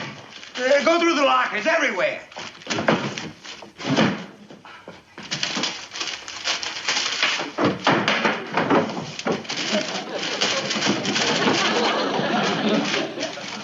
Hey, Sergeant. Cleaning up your desk? Real good habit. Wally at the filling station back home used to say if you keep your desk nice and clean, you'd never misplace anything. A place for everything and everything in its place. He was right, don't you think so, Sergeant? I'm not interested, Pyle. Whatever you got on your mind, I'm not interested. Ain't what I got on my mind, it's what I got on my sleeve. Huh? You made PFC? Surprise, surprise, surprise. Lieutenant gave me special permission to take the test over again yesterday, and guess what? I passed. Yeah. That's great.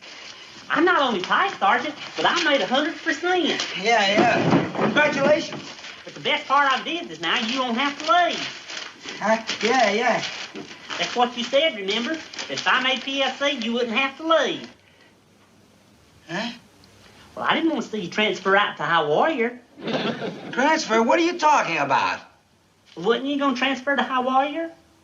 No, Pyle. I don't know where you get your information. I wasn't asking for a transfer. I'm going to Hawaii on a furlough, a vacation. Vacation? Yeah. You was going on a vacation? Yes, as soon as I find my travel orders. My travel orders are missing. Have you found them yet? I don't see them. Sergeant? Not now, Pyle, but keep looking. They gotta be there someplace. But, Sergeant? Don't bother me, Pyle. I got a plane to catch. Not anymore. Where are you looking back there? Did you look under that?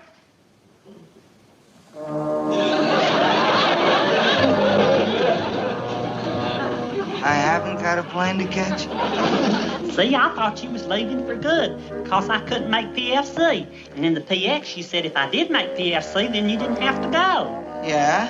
So I come by here earlier to tell you that I passed the test. And I seen your travel orders on the desk there. And? So I took them to the colonel and told him you didn't want them.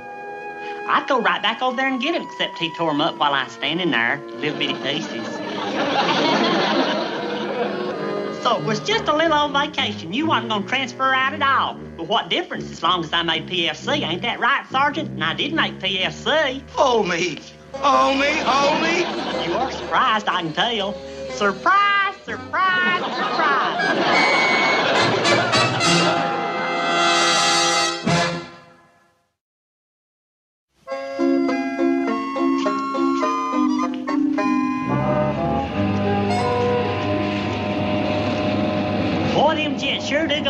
don't they, Sergeant? Whoosh! Hey, there goes another one. You know, sometimes I just like to look up at them planes and guess where they're going. Do you ever do that, Sergeant? Just look up there and try to guess where they're going? Why, I bet they're going to different places all over the world. Whoosh!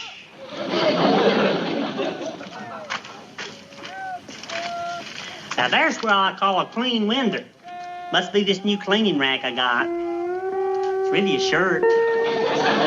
Sure does clean good, though. You know where I found it?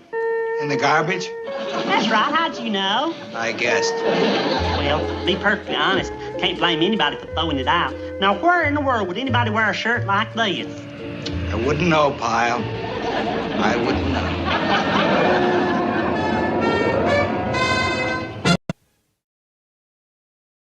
Yeah, while the guys are out on detail this afternoon, maybe we can get caught up on some of that paperwork. Well, I hope so, Sarge. We have all those supply requisitions to fill out and all those personnel forms. Oh, by the way, those entry blanks for the talent contest came in.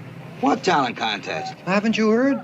They're looking for Marine talent to appear in the annual Navy Relief Show in Washington, D.C. Yeah? Yeah. They're picking one guy from each base to do something there, like sing or play an instrument. No fooling. That really ought to be something. Yeah. What do you want me to do with those entry blanks? Throw them away. Right. That's right. We got more important things to do. Besides, who's got any talent in our platoon? You never know, Sarge. Yeah, well, I know. Hey, Vince. What do you say, pal? Hiya, Boyle. Oh, Hacker. What are you doing out in the mess hall? Another fire start in the kitchen? You're funny, Carter.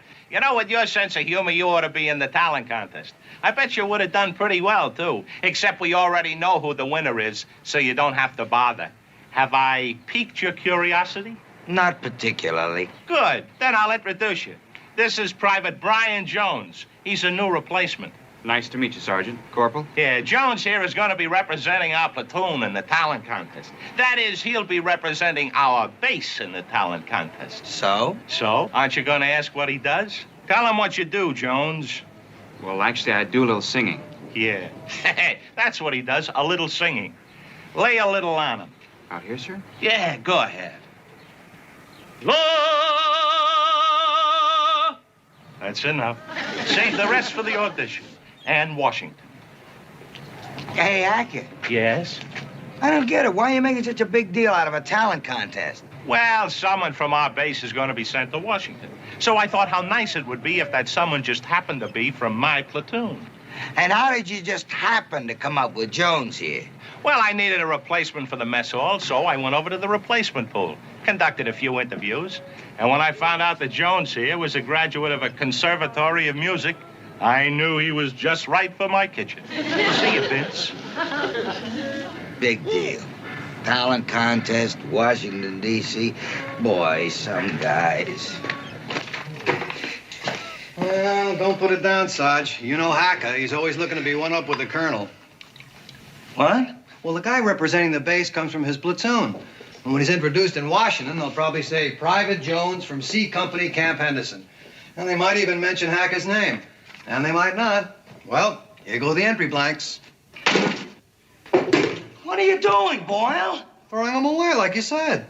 When did I say that? About 5 minutes ago. The picture has changed in 5 minutes. Pick up them entry blanks. We're gonna find talent, but we're gonna do it the honest way. From our own platoon. Boy, how that Hacker could stoop so low and bring in a ringer from the replacement pool, I don't know.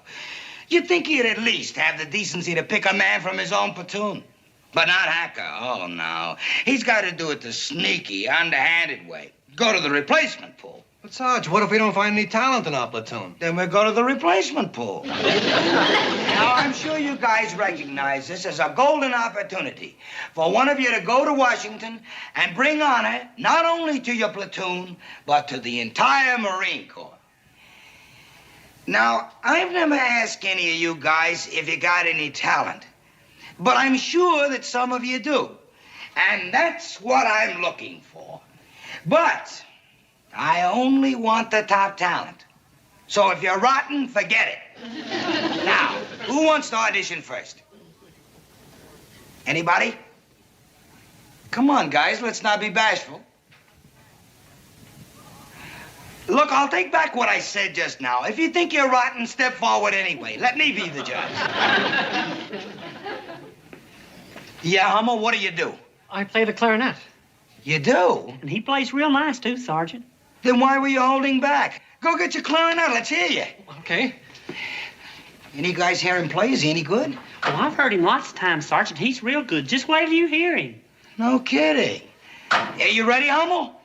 Hey, look at that. He warms up like a real pro.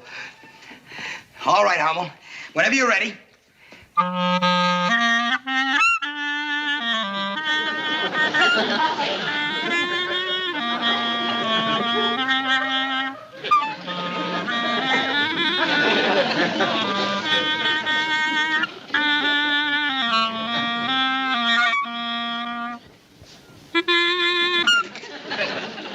You got a lot of nerve, Hummel. No talent, but a lot of nerve. And you too, Pyle. It takes a lot of guts to recommend somebody like that. Okay. Replacement pool? Wait a minute. Okay, anyone else? Come on, you guys. What does he do? Nothing. Bronski, front and center. All right, Bronski, what do you do? I tap dance. Tap dance? Are you sure? Yeah, tap dancing. That's always a crowd pleaser. That's even better than singing. All right, move the table, move the table. A tap dancer, huh? All right, stand back, fellas. Give him plenty of room. Okay, Bronski, you're on. Da-da-da-da-da-da.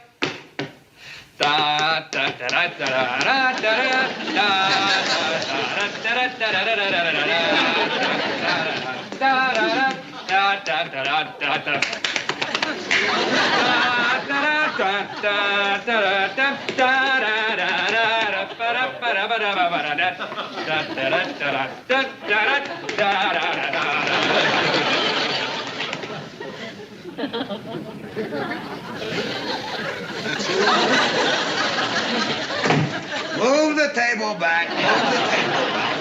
He could have done a lot better, Sergeant, if he'd had taps on his combat boots. So that's it, huh, fellas?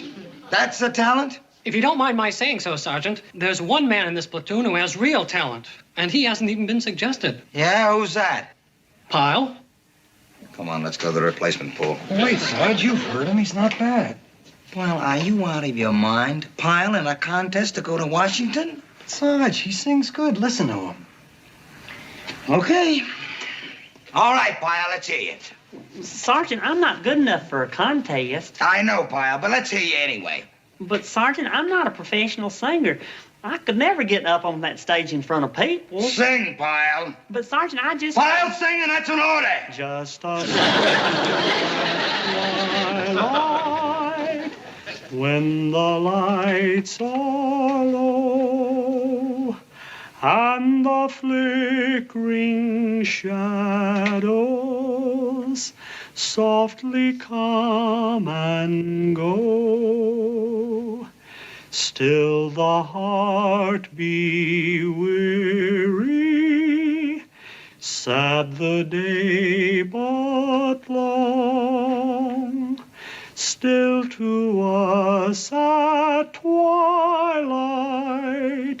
comes love's old song.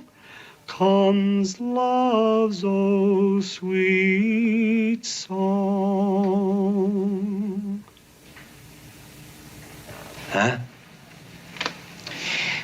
Give him an entry blank. We can always go to the replacement pool.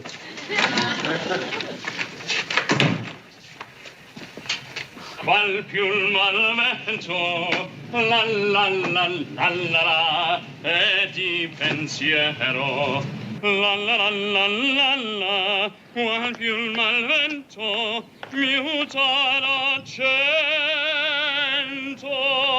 e di pensiero, e di pensiero,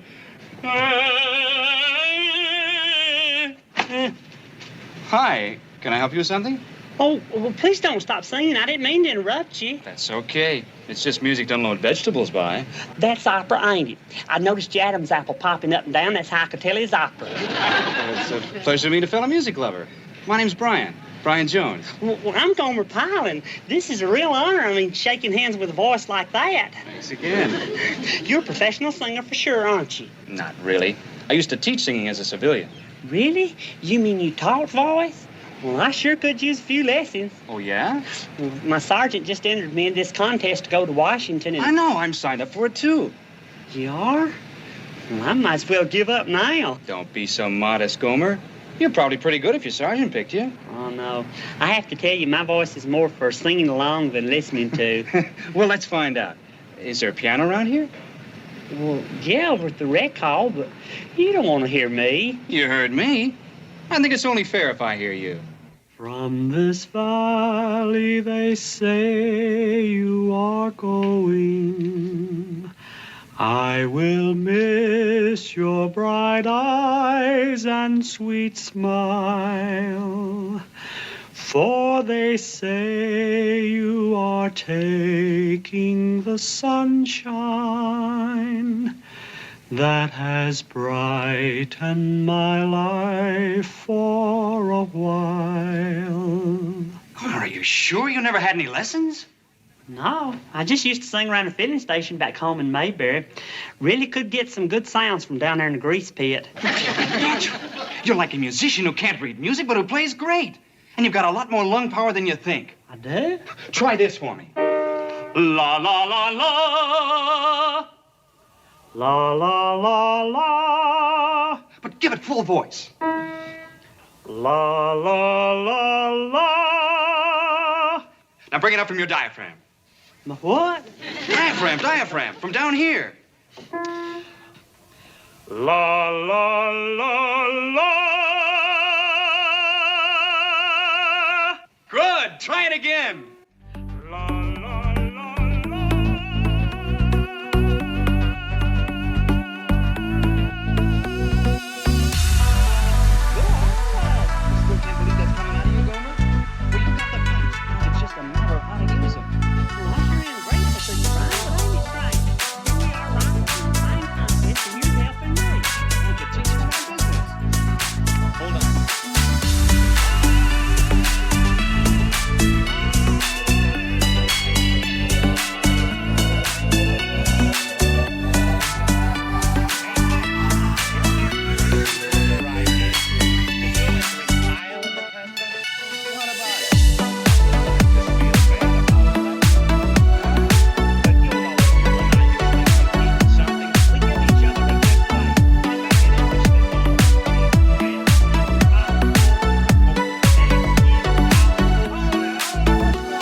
You don't have to coach somebody so good that he becomes a threat. You just said it was nice of me to help him. Now listen, Jones, you got what it takes to win for my platoon, and you're not going to blow it. As of now, the singing lessons are over. Is that clear, boy? If you say so, Sergeant. The sky above. Yeah, Pyle sounding better all the time, isn't he? Listen to that. Yeah. La la la la la la la la. That's very catchy. What's the name of it? Scales. Oh. Well, would you like to know the song Pyle's going to sing in the contest? He told me. Not necessarily. Boy, you sure don't seem too enthusiastic. Why should I be? I'm stuck with an amateur, and Hacker got the only pro out of the replacement pool. There was nothing left for me, nothing. So what are you going to do about it?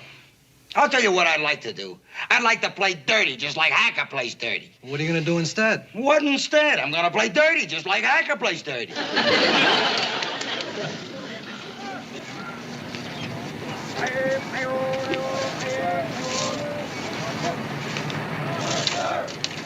Jones! Sergeant. Are you supposed to be policing this area? Yes, Sergeant. Then how come you missed that? I don't know. I thought I picked up everything. Well, thinking ain't good enough. Do it. When policing an area, you will not overlook a single scrap of paper. Not one scrap of paper. Yes, Sergeant. Yes, Sergeant, what? When policing an area, I will not overlook one scrap of paper. I can't hear you.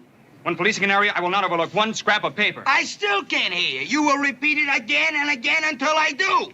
When policing an area, I will not overlook one scrap of paper. When policing an area, I will not overlook one scrap of paper. When policing an area, I will not overlook one scrap of paper. When police... I'm straining my voice. Strain, strain. What do you think is going on here? Jones, what's all the hollering? I can hear you clear over in the mess hall. Sergeant Carter was giving me some orders. He don't speak up, Hacker. I was just getting him to speak up so I can hear him.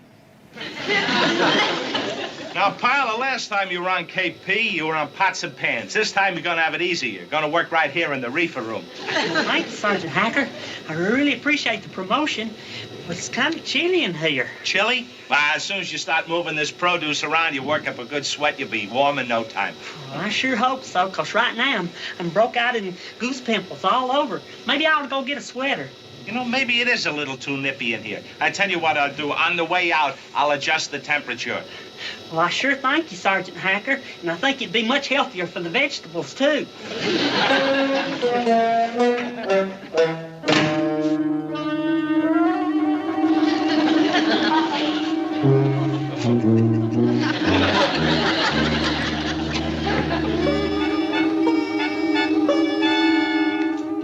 Pyle?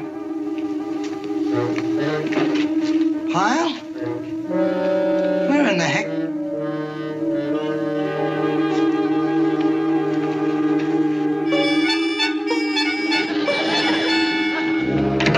Pyle, what are you doing? Come out of there. Oh, hey, Sergeant. Would you tell me what you're doing in that freezer? I'm working. Sergeant Hacker gave me a real good job. Of all the rotten... we got 5 hours to thaw you out. Now, come on. Santa Lucia, I shall quickly sail over the ocean. Santa Lucia, Santa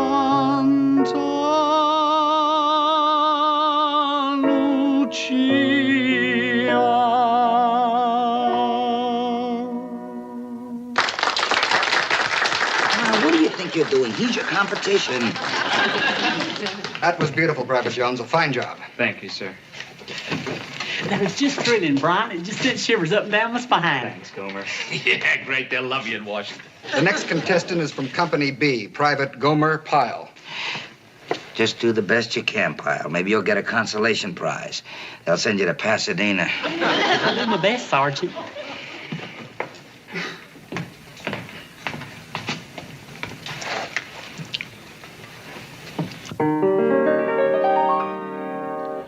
One alone to be my own. I alone to know her one to be eternally, the one my worshipping soul possesses. At her call, I'd give my all my life and all my love enduring.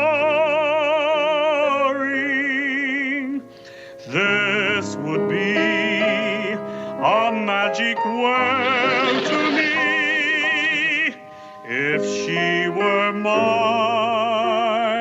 alone.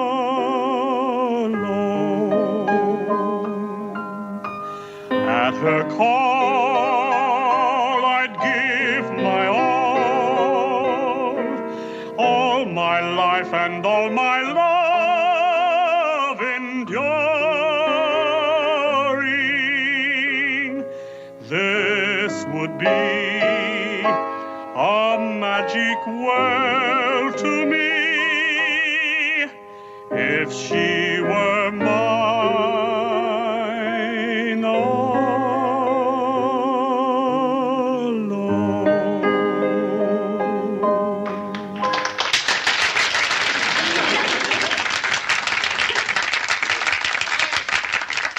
Just a moment, Pyle. Private Jones, would you come up here? Excuse me a moment. This may seem highly unorthodox, but the winner and representative of Camp Henderson for the Navy Relief Show in Washington is Private First Class Gomer Pyle. Pyle, you watch! Congratulations, Gomer, that's great. Hold it. Let me explain something. Both of you sang so well, it was really a toss-up, and well, that's exactly what I did. You won, Pyle. You're going to Washington. I knew you had it, kid. I knew it all the time. Congratulations, Gomer. Golly, I don't know what to say. I don't deserve to win. Well, imagine the student beating the teacher. Student beating the teacher, what does that mean? I wouldn't have won the contest if it hadn't been for Brian here. Oh? Well, you see, he's been coaching me. I didn't know a thing about singing except open and close my mouth. Then he started teaching me. And honest, I never learned so much so fast. He taught me everything. That song. Nice going. Well, as an example of what you can do, I think you should be brought to the attention of the Marine Corps Glee Club. Sir? They're always on the lookout for a good vocal coach, and I think you just might fit the bill. Thank you, sir. It couldn't have turned out better. It sure couldn't on account of you've always liked teaching. Now you're going to get to be doing what you like most. Brian, I'd like to invite you over to the PX and buy you a bottle of pop and drink a toast to the man who helped me discover my diaphragm. It's a deal. Thank you again, sir. And thank you, Sergeant Carter and Sergeant Hacker. It's been a happy ending all the way around. Gomer, you're great. You did a great job. When you get to Washington, you're going to do just as well. You'll win it for the Gomer. You're so proud of you. You know something, Charlie? All of a sudden, I just got the weirdest feeling. What's that? That this whole thing has been something out of a storybook, and you and me are the good fairies.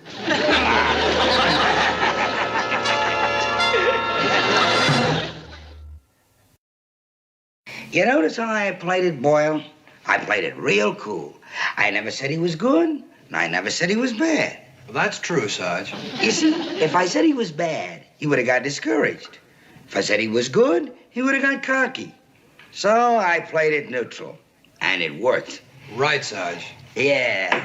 Everything fell into place for us just right. And the best part is, Pyle will be in Washington out of my hair for 3 whole weeks.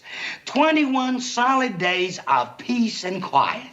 Good luck, good luck, good luck, good luck. What is it, Pyle? Your plane's leaving early? Better than that, Sergeant. I was just over talking to Colonel Gray, and I told him how you picked me for the contest. Well, I believed in you. I know, Sergeant. And since you've been such an inspiration to me so far, I got to thinking, wouldn't it be wonderful if you could go back to Washington with me and be by my side for the show? Well, that would be nice, but I just couldn't get away, Pyle. Well, I told Colonel Gray about it, and he thought it was a real good idea. So he's assigned you to go back to Washington with me. And I've already got the whole 3 weeks planned. We'll see all the sites together, the Washington Monument, the Lincoln Memorial, the Library of Congress. Just you and me, Sergeant, having the...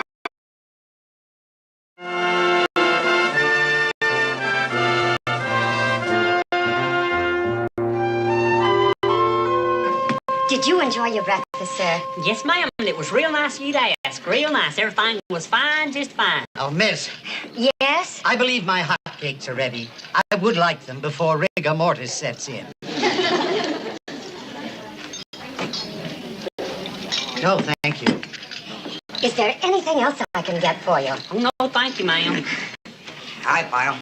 Oh, hey, Sergeant Carter. See, you found my note. I was having breakfast in here. Yeah, but you didn't have to pin it to my pajamas. I wanted to be sure that you found it and you were sleeping just like a little baby. Just a second, Pyle. Excuse me, friend. Would you mind moving over? I'm with him. There's an empty seat right over there. We got some important business to talk over.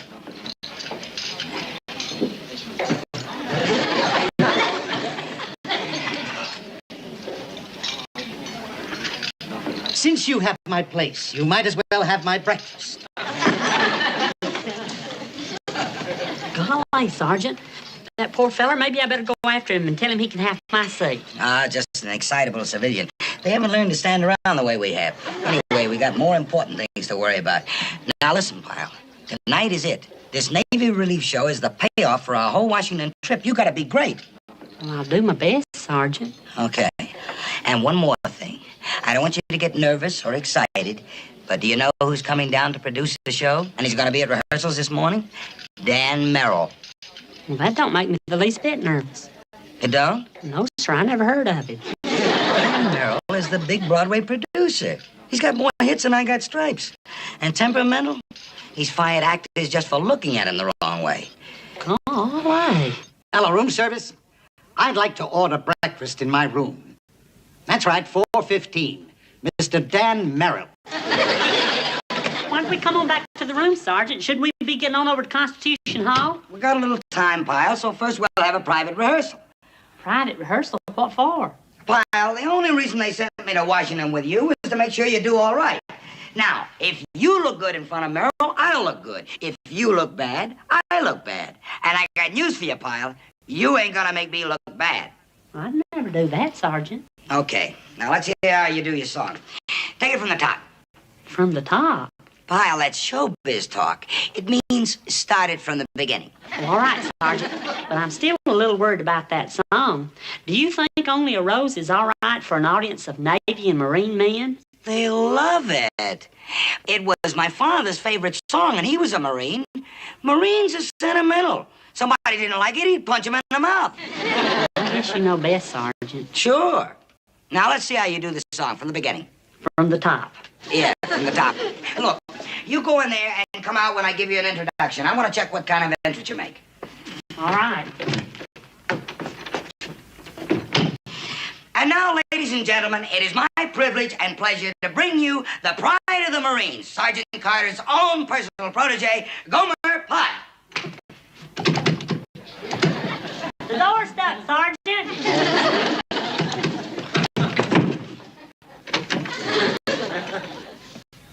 Ladies and gentlemen, Gomer Pyle.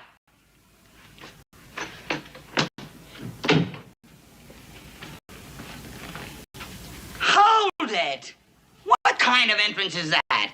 You walk like a man who's been beamed by a fastball. Pyle, when you come in, you gotta have poise, assurance. Well, I'm sorry, Sergeant, but that's all the assurance I got. I'll do it again. No, you just get stuck. Go ahead and sing. Only a rose I give you,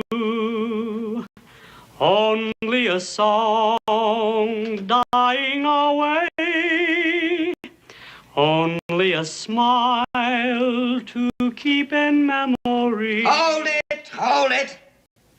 Pyle, words have meanings. When you sing only a smile to keep in memory, you give them a smile. A tender smile. Like this. That's kind of hard to do when you're singing, Sergeant. We don't have much time. You watch me and I'll run through the whole thing from the beginning. The top. Give me an introduction. Ladies and gentlemen, Sergeant Carter. You're right, Pyle. It does stink. Well, don't just stand there. Open it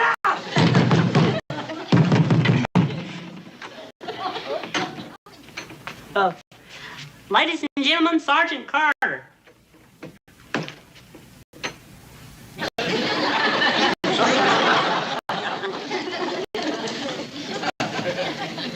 see, you come in with confidence. And you look at the audience like you own them.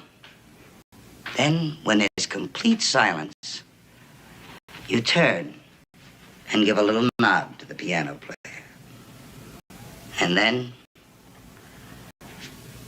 only a rose I give you, only a song dying away, only a smile to keep in memory. You think you can do that, Pyle? The entrance, the gestures, you think you can sing it that way for Merrill? I don't think anybody in the world can sing it like that, Sergeant. But I'll try. I'll sure try. Holy smoke, I didn't know it was so late. Come on, let's get over to Constitution Hall. We don't want to be late for that rehearsal. Can't this elevator go any faster? We're going to be late. I hope that don't make a bad impression on Mr. Merrill. Well, don't worry about him. I'll take care of him. This ain't the lobby. What are we stopping here for? Somebody must have pressed the button on this floor. Well, I don't see anybody. Let's get moving. But, Sergeant? Push the lobby button. Right, Sergeant. Hold it. The doors, please. Will you? Hold it. Whoops. We're sorry, mister. There's a guy who's going to be coming down looking for this. Give it to him, will you?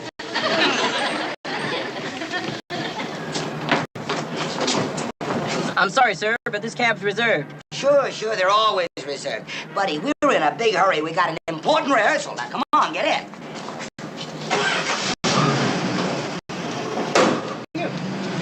That's my cab!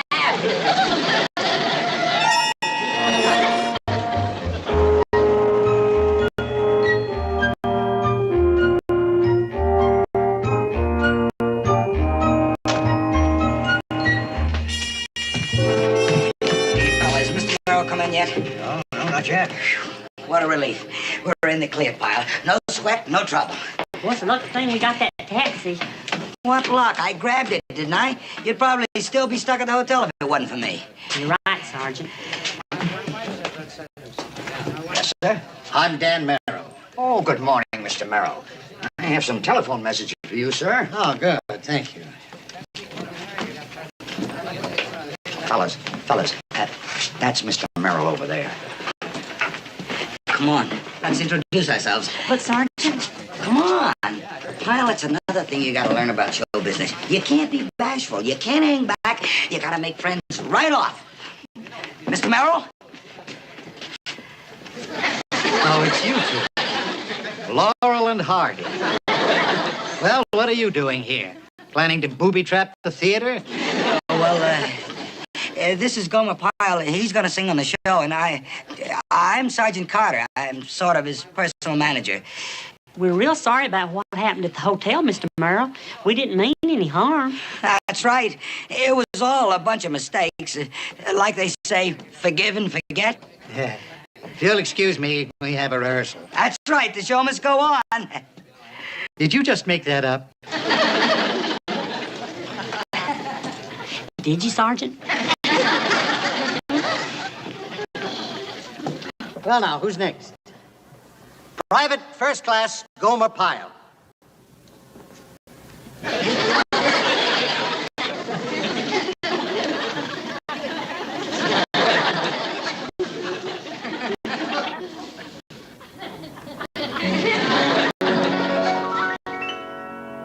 Only a rose I give you, only a song dying away, only a smile to keep in memory until we meet another day. Just a moment, please. Pyle, who taught you that entrance and those gestures? Sergeant Carter, sir. He taught me everything. You have a fine voice. Just try to sing naturally and forget about those gestures. But, sir... And another thing, that song isn't right for this kind of a show. Well, that's my... I want something a little inspirational for your particular part. Do you happen to know Impossible Dream? No, sir, but I've heard it before. I just never have sung it. Then you'll learn it. Just a minute. I don't like that song half as much as Only a Rose. Oh? Well, I do. Shall we continue? Just a minute, Mr. Merrill. I got him on this show. I discovered him. I helped him. I know you're in charge of the show, but I'm in charge of him, and I say he sings Only a Rose. All right. We don't have any time to argue.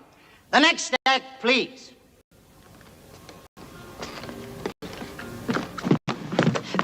Sergeant, I'm afraid you got Mr. Merrill kind of angry. Don't worry. He'll cool off. Them temperamental types are all alike. You gotta meet them head on to keep from pushing you around. And I won the argument, didn't I? I guess I showed him it means something to be a sergeant in the Marines. If you give Mr. Merrill any more trouble, you won't be a sergeant in the Marines much longer. Yes, sir. You know, you almost lost Mr. Merrill for us. It was all I could do to persuade him to stay on. Sergeant, have you any idea how important this show is to us? I think I do, sir. I think you don't. It won't be just Marine and Navy men in that audience. It's usually attended by a good number of congressmen and senators, sometimes even the vice president. In fact, there's a chance that the president himself may be in the audience. Therefore, you are going to do whatever Mr. Merrill tells you to do, aren't you? Yes, sir. And you will make sure that Private Pyle does, too. In fact, I'm going to hold you personally responsible for Pyle's performance. Oh, boy. Who knew? Who knew? Who knew what, Sergeant? You never did tell me what happened in Colonel Richardson's office. Nothing happened, Pyle. Nothing at all. I got the feeling that it was something. Okay, but it's nothing for you to get nervous about. It's not your neck that's sticking out. It's mine. Well, how come? Because if you don't sing good tonight, I lose my stripes. That's how come. I thought this was a show just for the Marines and the Navy. Well, ain't it? No, it ain't. Who knew there were going to be all kinds of important people in the audience? What kind of all kinds of important people? Congressmen, senators. Congressmen? Senators? You'd think they would have told me about it ahead of time. Maybe even the vice president will be there. The vice president? Probably even the president himself. The president himself? That's right, the president of the United States. He's coming to the show tonight. Is that what you're saying? He's coming to hear me sing. Pyle, your voice, what happened to it? I don't know. Pyle, don't tell me you're losing your voice. Say something, keep talking. What do you want me to say? Boy, I told you not to get nervous. Sorry, Sergeant, I couldn't help it. But when you told me congressmen and senators and the vice president and the president all coming to the show, it made me so nervous, I guess. Come on, you can get on a few more spoonfuls. Nothing better than hot chicken soup and melted honey for a throat. Well, feeling the improvement? I just feel full. Is that camphor towel around your neck hot enough? Yes, sir. Well, you can talk a little. Can't you sing a little? Yes, sir, but not as loud as I can talk. Open your mouth. Any change now? Yes. There is? I think it's worse.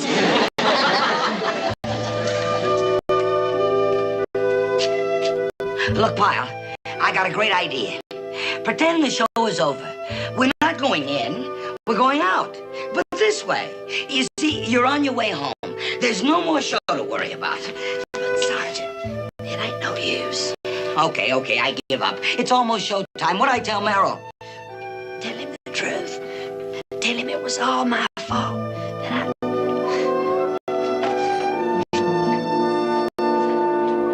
Where you going? I don't know. I guess I just walk around.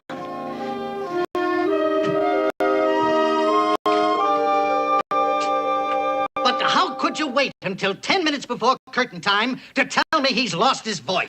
Well, I was hoping he'd get it back. The kid just choked up, and I thought he'd get over it. What did you do to him this time? Nothing. I was just trying to encourage the boy. Well, you encouraged him right out of his voice. Oh, well, I'm sorry, sir. Can't you get somebody else to fill in for him? Get someone else now. Do you realize it's almost curtain time, man?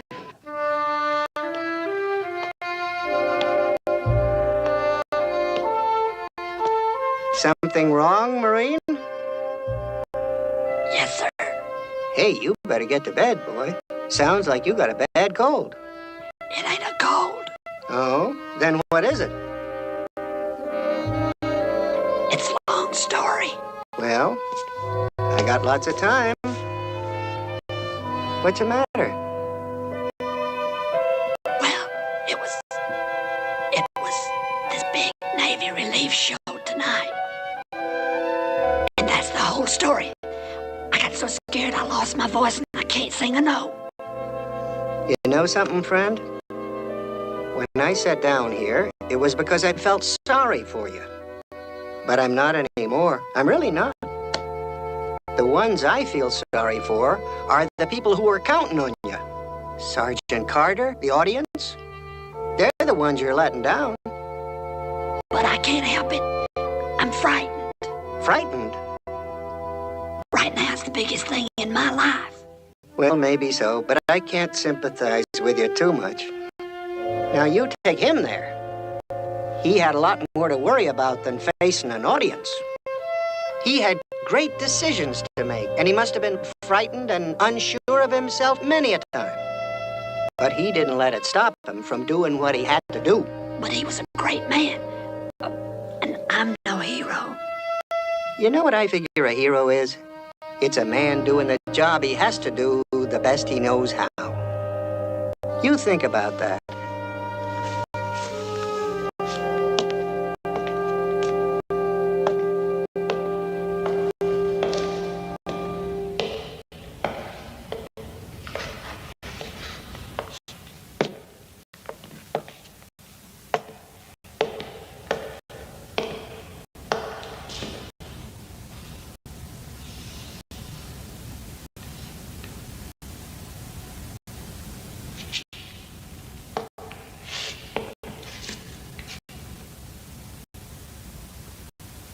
Fourscore and 7 years ago, our fathers brought forth on this continent a new nation, conceived in liberty and dedicated to the proposition that all men are created equal. Equal? Equal? Equal? Hey! What?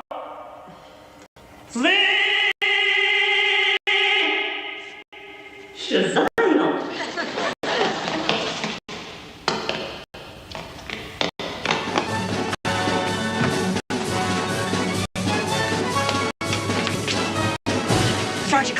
Sergeant Carter, I got my voice back. I can sing. Your voice is back. Are you sure, pal? Are you sure? Well, of course, you heard what I just said. Yeah, that's right. Hey, you're supposed to go on. Come on. Hey, excuse me, please. Now, ladies and gentlemen, if you look at your programs, you'll see that our next performer is Marine Private First Class Gomer Pyle. However,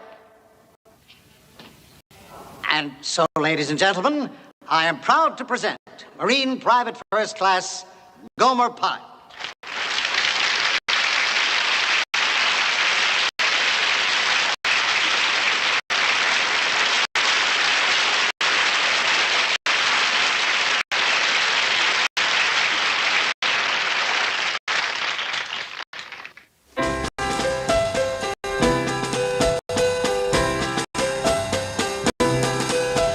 To dream the impossible dream, the impossible dream, to find the unmeetable foe, to bear with unbearable sorrow, to run where the brave dare not go.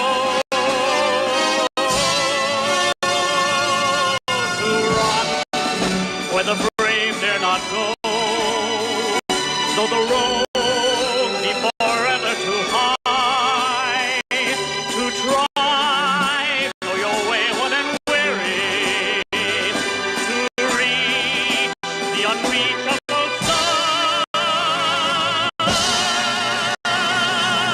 to reach the unreachable star, so you know it's impossibly high to live with your heart striving upward, to reach the unreachable.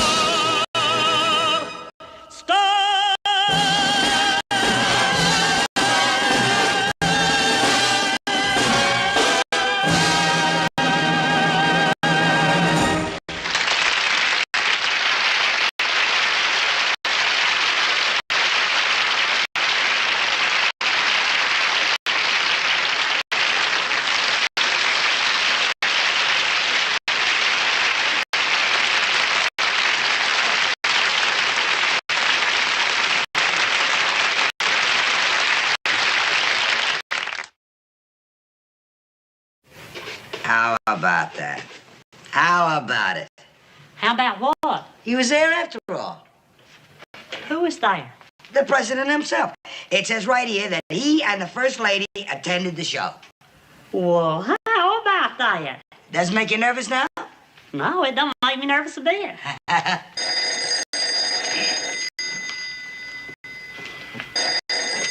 Hello. No, ma'am, but this is his manager, Sergeant Carter. Who's coming up to congratulate us personally? The Commandant of the Marine Corps. What's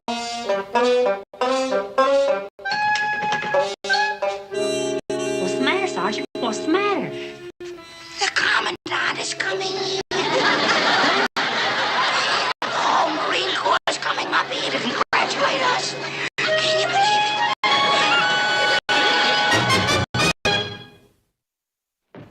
Morning, sir. Morning. Morning, sir. Morning. Morning, sir. Good morning, sir.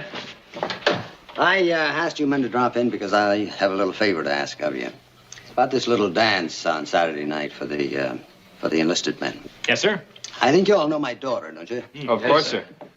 Well, she's coming home from college on Saturday, and it's a matter of an escort, and I was wondering if one of you men might be free. I think she should be accompanied by a man from the base. Well, I deem it an honor, sir, but it just so happens I have a date. Sorry, sir. I don't want anybody to break a date. Well, I'm not much of a dancer, sir, and,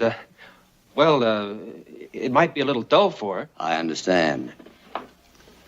What about you, Barker? You got a date? Well, not exactly, sir, but I might have. It's this girl who said she might come or she might not. It could go either way. It's just that I'm not sure, sir. Of course. Sorry, sir, I have to meet my mother. I see. Thank you for coming in, gentlemen. Yes, sir. Thank you, sir.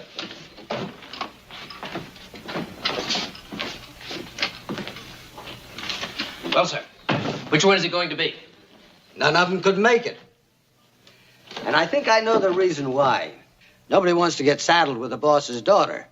And that's what this amounts to. Having to be on guard during a date, that's no fun. Sir. And they're probably being wary of my wife's watchfulness. She's a bit overprotective, you know. Sir, I have a thought. After all, this is the enlisted men's dance. It doesn't have to be an officer, does it? No, not necessarily. Well, sir, I think you could find a suitable escort among the enlisted men. Might be more preferable, sir. Make the thing look democratic, if you know what I mean. That's an idea. I'll speak to the platoon sergeants and have them make suggestions? Yes. My wife's a bit of a worrier, you know, but I'm sure the man will be all right. You understand? Oh, yes, sir. No problem, sir. All right, fine. Go ahead, Captain. By the way, you busy on Saturday? Sorry, sir. As a matter of fact, I am. Carry on. Gomer, what about you? Who are you taking? Me, I ain't going. You're not going to dance? There's this picture on television that I don't want to miss. It's Tarzan Untamed. You mean you want to watch that Me, Tarzan, You, Jane? Well, I don't go for that gushy stuff too much. What I like is when an elephant picks Tarzan up with his trunk and old Tarzan just sits there on the elephant's head. You don't see a thing like that too often. Oh, well, go along with that, Gomer. Okay, men. I want to know who has dates for the dance. Come on, hands. All of you? Why, you don't have a date? No, Sergeant. Oh. Come over here, Pyle. You might have a date. It's not said yet, but you might. Well, thanks for thinking of me, Sergeant. But there's this television program on Saturday night that I've been pointing for. It's Tarzan the Untamed. This happens to be Colonel Harper's daughter. That's the date. The Colonel's daughter? Well, shoot, even if I didn't have other plans, I couldn't take her. Why not? Well, golly, she's the Colonel's daughter. Well, you've taken out girls before. Or have you? Shoot, yeah, but nobody ever this important. The most important girl I ever took out back home was the county assessor's daughter. That's as high as I ever want to go, the daughter of a civil service man. Well, listen, Pyle. And even then, I remember my hands got all sweaty. Pyle. And my heart was going ka-thump, ka-thump. I was nervous as what. Pyle, will you calm down? You haven't been picked yet. I wouldn't even know what to talk to her about.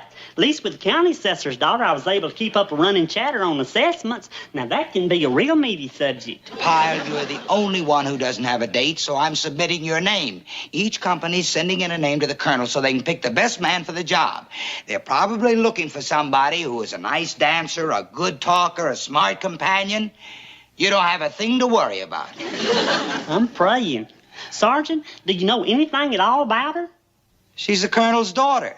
The colonel's daughter. Gomer Pyle. What kind of a man is he, Sergeant? Well, sir, Excuse me, sir. Is Pyle the man selected? I don't know yet. I want to find out a little more about him. What I'm looking for primarily is a certain type. I'd say he's a type, all right, sir. How do you mean? Well, sir, he never goes out. He doesn't do anything. Doesn't have anything interesting to talk about. Innocuous. Sir? Harmless. Oh, he certainly is, sir. I might even say dull. Dull, yes, sir. Good. Sounds perfect. Sir? My wife will feel quite comfortable with him. Gomer Pyle it is. Yes, sir. An enlisted man? Mm-hmm. Who is he? What do we know about him? I checked this boy's record, and it's fine. And the sergeant assures me that he's a perfect gentleman. He's going to be all right. The sergeant. Edna, there's only for one evening. And it'll be nice for Jane to have an escort. And as a matter of fact, an enlisted man may be even more interesting. All right. I won't say another word about it. Yeah, but you've got to stop worrying. Right? Right. Where's he from? The South. Country boy. You didn't tell me about that. What's wrong with a country boy? What's wrong? Well, they're the worst kind. Those quiet country boys, they're the kind that turn into howling wolves. That's ridiculous. Oh, is it? Have you read about the scandalous goings-on in those quiet country towns with those quiet country boys? Edna, stop worrying. Everything's going to be all right. And I won't take my eyes off them for 1 second. Hey, Sergeant. Did you send for me? Guess who?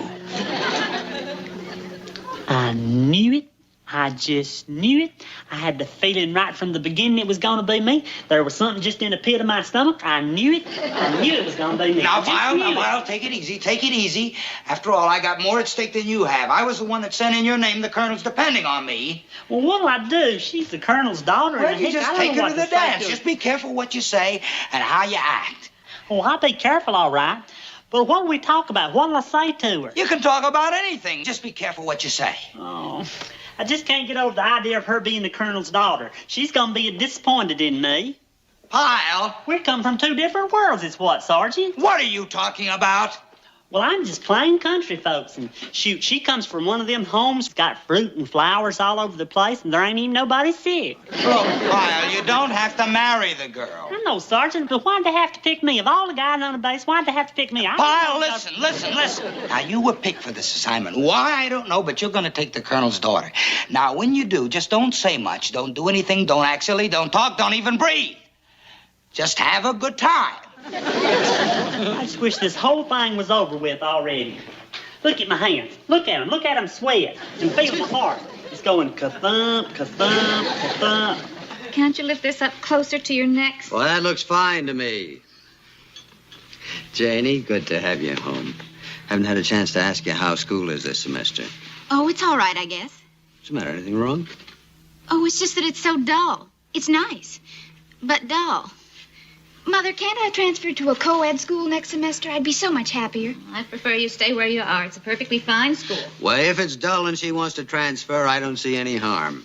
Clara Burton College was good enough for me, and I know that Jane will get a fine education there. Perfectly fine. After all, that's the most important thing, isn't it, dear? I suppose so. Oh, let me look at you. What on earth is that? That's probably your escort, dear. I authorized a Jeep for your use tonight. They're all so reckless. Now, about this young man, dear, I don't want you to worry about a single thing. We'll be right by your side all evening.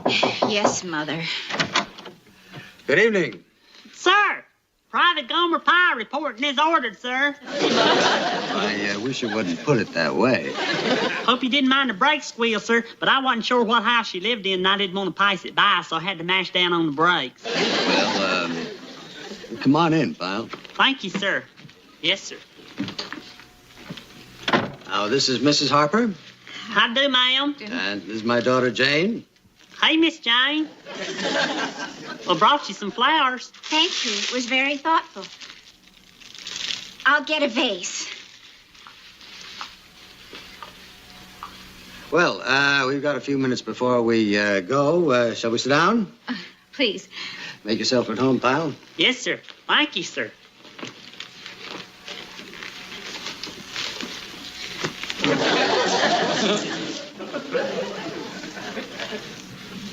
Well, we were very happy that you were able to make it. Yes, sir. Me too. Real happy. Private Pyle, I understand that you come from the South. Where in the South? Yes, ma'am, I sure do. I come from Mayberry, North Carolina. My family settled there about 150 years ago. That is, my ancestors did, not the family that I got now, of course. Of course. They built their own log cabin all by themselves. Real pioneers. Of course, we Pyles have come a long way since then. We've had the back porch and bath. Hey, I mean a regular bath. Once you don't have to fill up with a pump either. Well, that's what I call real progress.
Would you like to dance, Miss Jane?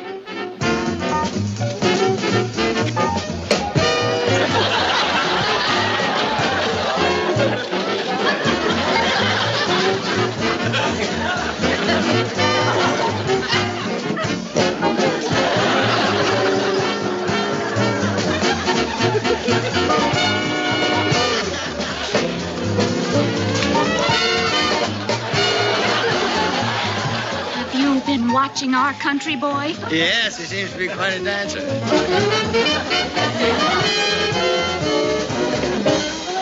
Dance me over in that direction. Oh, well, let's leave him alone. Emmett, please. Hey, folks. Nice night. Yes. Jane, I think it would be nice if you danced with your father. Oh, all right, Mother. And I don't suppose Private Pyle has any objections to dancing with me? No, ma'am. I'd be glad to.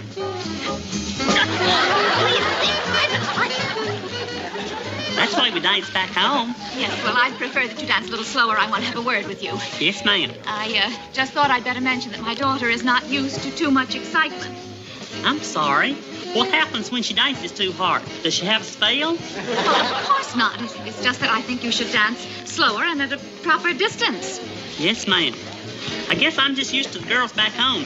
You don't grip them hard enough and they'll fall right down. My pleasure, ma'am. You know, you dance real good for a short lady. Thank you.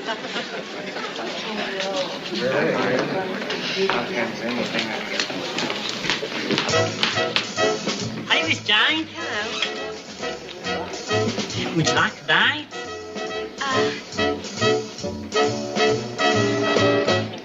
I don't suppose we'd better. Well, I'll dance slow and hold you loose. No, thanks. Would you like some punch? No. Thank you. You go to school, don't you? Yes, I do. I'm at college. What you taking up there? Music. I'm a music major. Back home, you ask somebody going to school.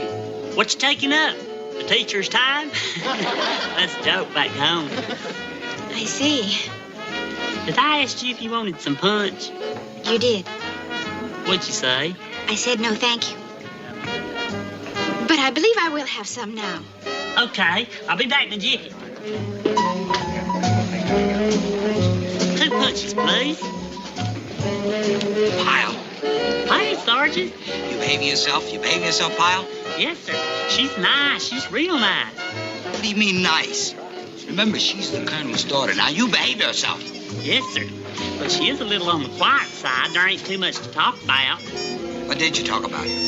Well, coming on over here, I told her about the M14 rifle and how you disassemble it. Good, good. What else could we talk about? Well, Do you think she'd be interested in chemical warfare?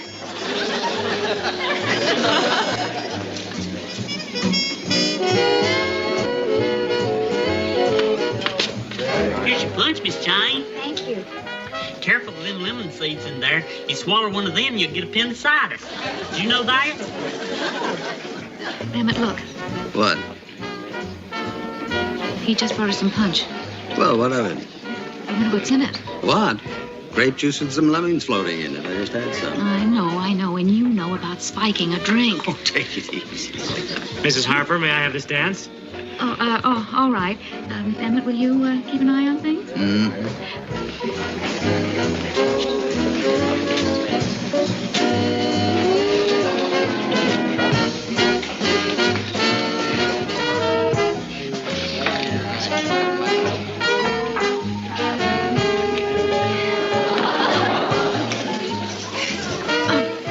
Captain, excuse me.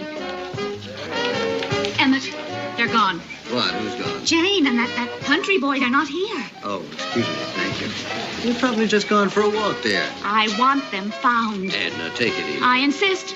You've just gone for a fresh air, I'm sure. Emmett, are you going to do something about this, or shall I go and look for them myself? All right, dear. Captain Murdoch? Yes, sir. My daughter and her escort seem to have disappeared. Could you see if you can locate them? I want this whole place thoroughly searched. I'm worried. Yes, ma'am, right away. She's gone away for to stay a little while, but she's coming back if she goes 10,000 miles. Oh, who will tie my shoe, and who will glove my hand, and who will kiss my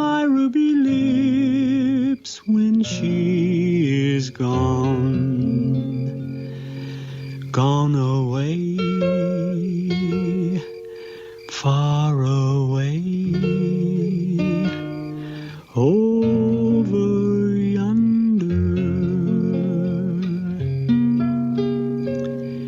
She's gone away for to stay a little while, but she's coming back if she goes 10,000 miles.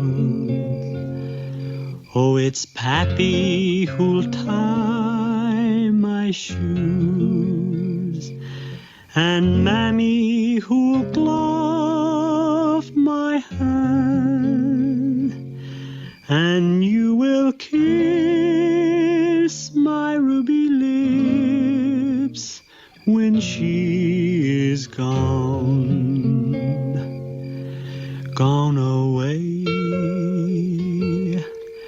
far away, over yonder. Wonderful, wonderful. Oh, Gomer, you're good. Why did you keep it such a secret? Well, If I'd known sooner, we could have left that dull dance even earlier. I'm sorry the dance was so dull. I guess all that talk about the M14 rifle wasn't very interesting. Not that I'm talking down the M14 rifle. It was just that I didn't... It's just that this is so much nicer. Must be some sort of trouble. Appears like they're looking for somebody. Go ahead, Gomer. Sing another. Well, would you like to hear Rain Come Wet Me 'Cause I'm Dirty, Dirty, Dirty? Gomer, that's marvelous. This is so much fun. I'm sure glad you're enjoying it, Miss Jane. I am. Thank you, Gomer. Thank you very much.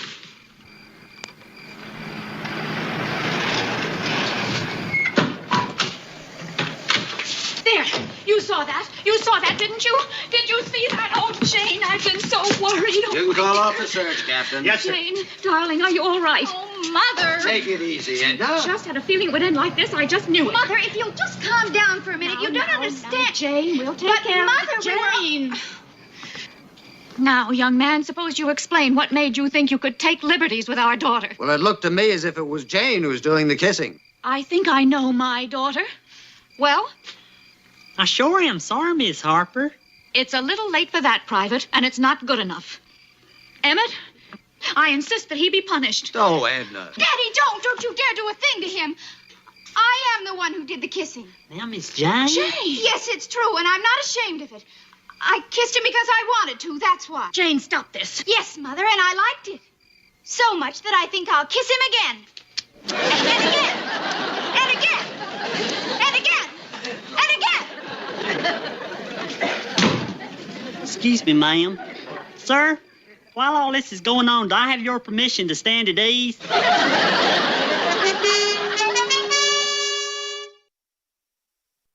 Thanks, Dad. For what? You know, for sort of staying on my side and helping me do what I've been wanting to do for a long time. Well, Daddy, while we're sort of on the subject, I do want to go to a co-ed school next year. Will you back me up? We'll talk about it tomorrow. Your mother's had a big shock tonight. Thank you, Private. Shoot, I didn't do nothing, sir. I'm not so sure. Good night, Janie. Good night, Daddy. Well, good night, Miss Jane. I sure hope I see you again sometimes. I had a real nice time. You know something? You're real nice. And you're real pretty, too. Thank you, Gomer. Well, go ahead, son. It's all right. Mother's gone to bed.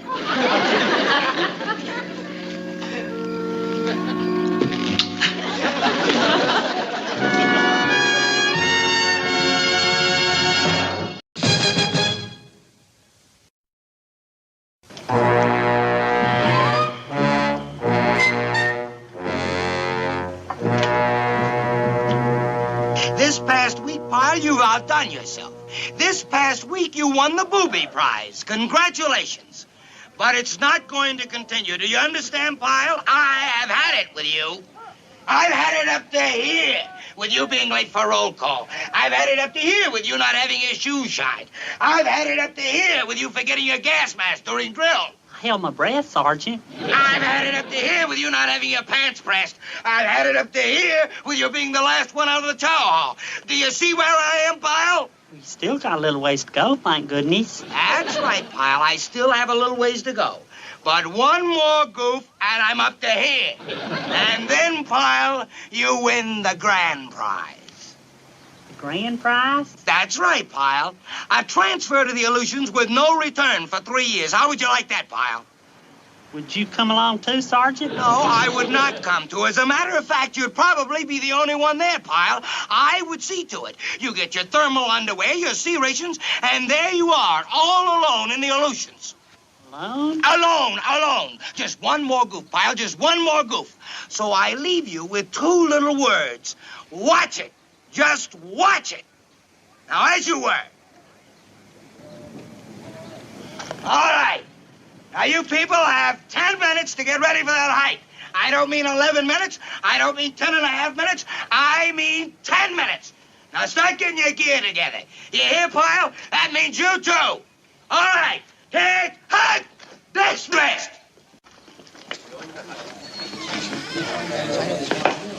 Hey, what's the matter, Gomer? You really got the sergeant going there. Yeah, man, he really laid it on. Well, it wasn't no point in going into it. Going into what? The fact is, I got some personal problems that's been bothering me. I know that's no excuse, but that's it. Well, Gomer, what personal problems? My cousin Goober. Your cousin Goober? He's the one that took my place at Wally's filling station back home in Mayberry. He's a real nice fella. He can take a car apart and put it back together right before your eyes. Well, what about him? Well, got this letter from him last week. It seems that he and Wally had this falling out, and he was thinking about quitting. Well, so what's the big deal about that? He'll get another job. Well, where would he go? Wally's is the only filling station in Mayberry, and to kind of feel responsible for Goober, I talked Wally into letting him take my place. And I've been thinking about it and worrying. Guess that's the reason I hadn't been doing my best work. Well, listen, we better get outside. Gomer, get your stuff together. Now, come on. Come on, hurry it up. Let's go. Come on, Gomer, hurry up. Let's look alive.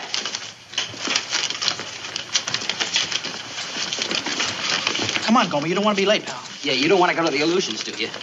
You don't think he'd do that, do you? Send me to the Aleutians by myself? Well, why test him? Now, get going. I'll be right with you.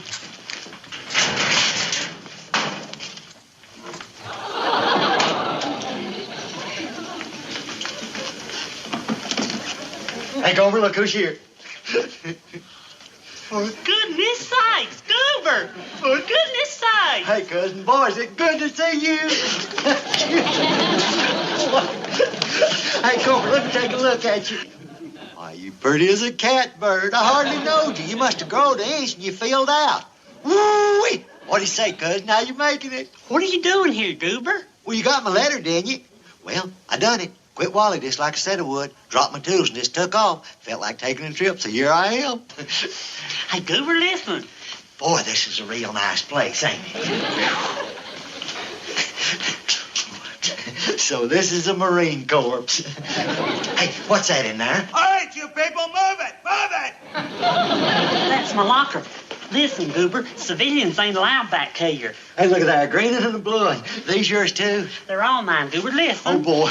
Oh, boy. What brought you all the way out here? The bus. One of the 2 stored ones. They're cool, and it went fast. But listen, Goober, you can't stay here. Hey, Gomer, come on, you're going... Who's that? This is Goober. Gomer? Cousin Goober, you remember I was telling you about him. Gomer, if you don't get to... It's Goober. Goober. Hey, Gomer, are these some of your buddies? Uh-huh. It's Frankie and Duke. Hey, Frankie. Hey, Duke. You sure look sassy in them uniforms. How did you get on the base, Goober? I walked in. Yeah, well, what about the sentry at the gate? Did he try to stop you? I don't reckon he seen me as talking to another feller at the time. You shouldn't have done that. Done what? Gomer, look, you better get him out of here. Having a civilian in the barracks, that could be big trouble. And you can't afford it, you know that. That's right. Look, Goober, you shouldn't be here. I mean, I'm glad to see you and all, but civilians ain't allowed to visit the base without permission. That's what I've been trying to tell you. Oh, well, I'm not dismissed, and I might stay. What? That's right. I'm going to have me a look around. If I like what I see, I'll stay and be a Marine. Shoot, why not? I'm free as a bird right now. Gomer, you better get him out of the barracks. Look, Gomer, take him out the back, and you better get ready for the hike. Now, go ahead. Come on, Gomer, hurry up. We'll take your gear and meet you out front. Come on, Goober, we better go outside.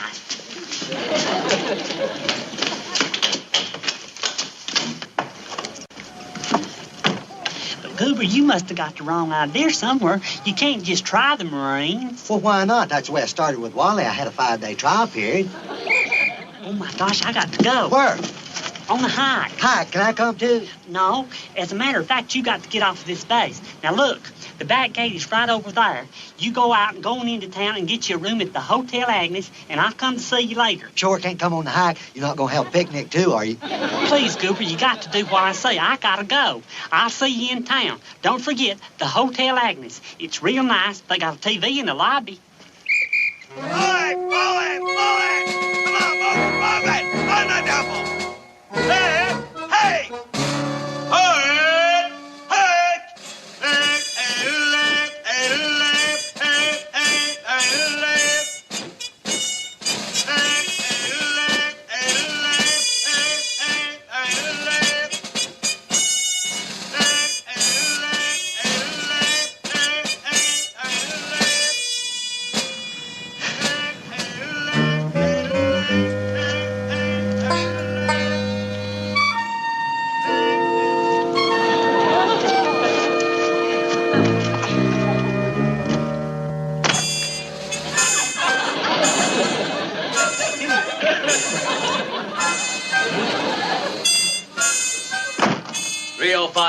Well, bunks, no empties.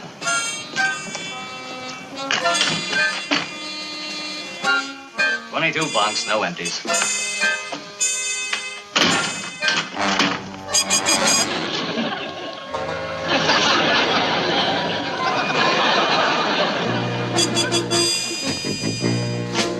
What's your name? Pyle, what's yours? Swanson. Never mind that. What are you doing here all alone in these barracks? The rest of the fellers went off on a hike. I wanted to go, but they wouldn't take me. Confined to barracks. That's no surprise. Pyle, how do you explain that uniform? You mean it don't fit? Well, I can explain that. I mean the shoes, the shoes. Oh, these? Well, I wear them because they're comfortable. My others hurt me across the instep. You're on report, Pyle. Hands in pockets, out of uniform, unmilitary conduct. Pyle, you stay right here. Don't you leave these barracks, you understand? But get out of those shoes. Yes, sir. I mean now. Yes, sir. Yes, sir.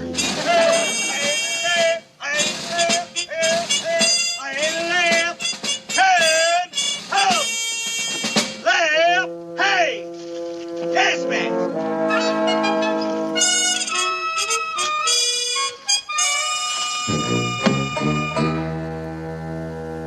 For goodness sakes, you still here? And what are you doing in that uniform?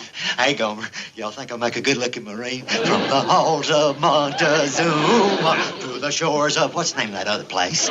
Goober, you got to get out of here. No, I can't do that. Fella come by here and told me to stay right here, and he sounded real serious, too. A fella? What fella was that? Well, he's about this big, sounded important, kind of bossy, had a little shiny thing on each collar. I don't believe it. I just don't believe it. But there's his name, Private Pyle. Look at his report.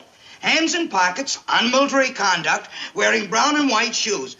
Brown and white shoes? Oh, he's asking for it. He's just asking for it. So you see, Goober, you can't stay here. It's against the rules, and that's one thing about the Marines. They set a great store by rules. Well, I don't want to discommode you any, Gomer, but how am I ever going to find out if I want to be a Marine if I can't try it out? Because, Goober, in the Marines, we always... Hey! Here comes Sergeant Carter. Gomer, get him out of here. Get him out of here right now. I knew this would happen. I knew it'd happen. Wait outside, Goober, quick. Pyle! Pyle! Where's Pyle? Right here, Sergeant. Pyle, tell me it ain't true. Hey!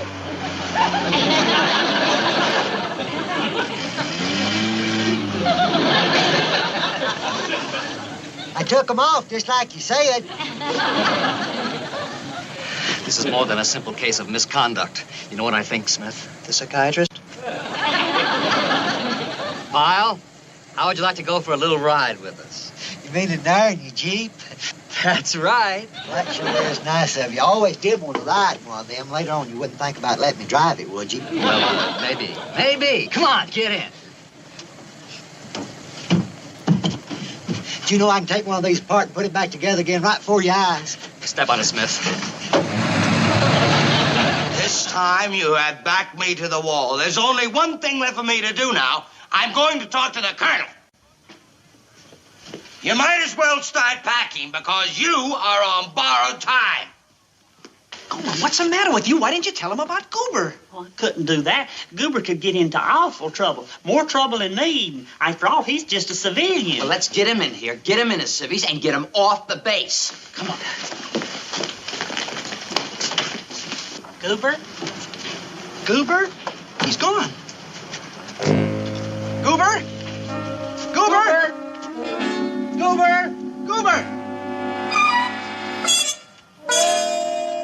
Well, somewhere on this base there's a wandering goober. And since his last name is Pyle, you're going to get all the credit for anything he does.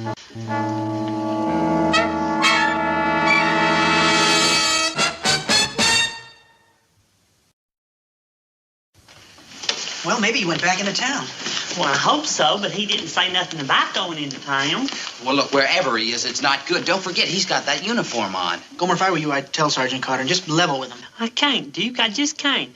Goober's my own kin. He could get in real big, serious trouble. But, Gomer, what about you? Lieutenant Swanson tells me you were outside the barracks in your stocking feet. That's right. You want to tell me about it? Well, what for? You already know. What I mean is, why were you outside in your stocking feet? Because I didn't have my shoes on. Tell me, Pyle, how do you feel about being a Marine? Well, that's a good question. To tell you the truth, I don't know yet. I mean, I might just decide to stay, and then again, I might just take off.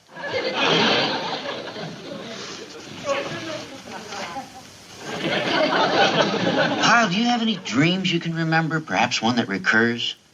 Say it again. I mean a dream you've had more than once. Oh, yeah, there's this one dream I've had lots of times. It's just awful. Good. Tell me about it. Well, there's this great big gas pump, see? And I'm pumping away, and these bells get louder and louder. Bong, bong, bong, bong. It's enough to drive a person right out of their mind. Bong, bong. That's right, you got it. Oh, that'll be all for now, Pyle. Why don't you just go right on back to the barracks? You mean that place over there where the lieutenant picked me up? That's right. Why don't you just go back there and take it easy for the rest of the day? Well, okay. Would it be all right if I take off my socks? If I walk all the way back like this, it'll wear at the heels of them. Sure. You take off your socks. Thanks. It's sure been real nice talking to you. You're a real good listener.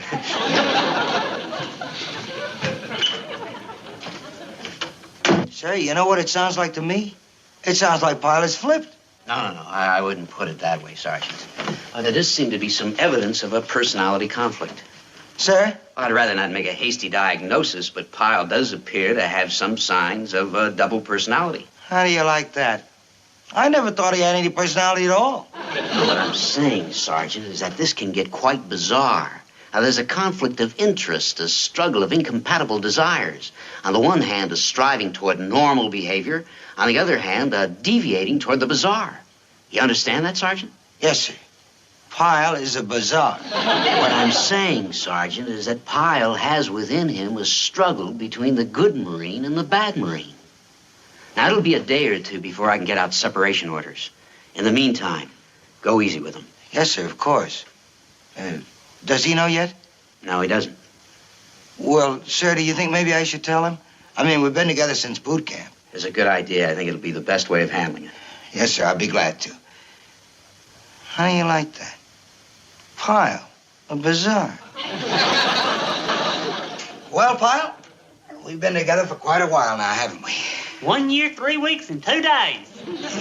And you got a lot to be proud of. You made private first class in a year. That's nothing to sneeze at. Who knows? After a little while, you may be able to come back. Back? Back from where? Listen, Pyle, I don't know how to tell you this, but it looks like you're going to be leaving here. You mean to the Aleutians? Oh, no, not the Aleutians. I didn't mean that. That was just a threat. I mean, well, the fact is, Pyle, we're going to be sending you home. Home? That's right. But I've been watching it, Sergeant. Honest, I have. I was the first one out of the chow hall this afternoon. No. It isn't that, Pyle. I mean, it ain't a question of simple little goofs anymore. It's the funny things. I mean, when a Marine begins to wear brown and white shoes with his uniform, Pyle, well, let's face it, it's time to bid adieu. Huh? That's goodbye in Italian. Some of us can be Marines and some of us can't. It's as simple as that. So just feel proud of the fact that you were in for a year. Well, goodbye, Pyle. Well, golly, listen, Sergeant, I got to tell you something. I wasn't going to say nothing, but if it means my leaving the Marines, well, I just can't protect him any longer. Protect him? Protect who? Goober. Goober? That's right. See, it wasn't me that done all them bad things that you think I done. It was him, Goober. You mean it wasn't you with your hands in your pockets? It was Goober. And it wasn't you with brown and white shoes? It was Goober. That's right. But you don't have to worry, Sergeant. I got rid of him. I finally convinced him he had to get off the base. Oh, I see. So is everything all right now? I mean, I don't have to get out of the Marines? You understand about Goober? Oh, yes, I understand. Then everything's okay. Oh, everything's terrific. Now, you just go back to the barracks and take it easy. Rest. And you ain't mad at Goober, 'cause he didn't know no better. Oh, no. I'm not mad at Goober at all. You see, Sergeant, it fits exactly into what we were talking about earlier today. He makes up this fictitious character in order to help him out of his troubles. Sir? Well, it's simple. It's like with a small child. They need the approval of their parents so that when they do something bad, they make up an imaginary character to take the blame. If they break a window, it's the bad Georgie that did it. If they run a hose in Daddy's car, it's the bad Donald. You understand, Sergeant? Yes, sir. But that's with kids. Well, don't forget, as his sergeant, you're taking the place of his mother and father. Especially now. I didn't know it was that bad. Well, frankly, I didn't either. Now, I'll speed up his orders. Meantime, you try to keep him on an even keel. You mean it can get worse? You can never tell. Remember, be nice, be pleasant, and if there are any sudden changes, get in touch with me immediately. Yes, sir. Goober.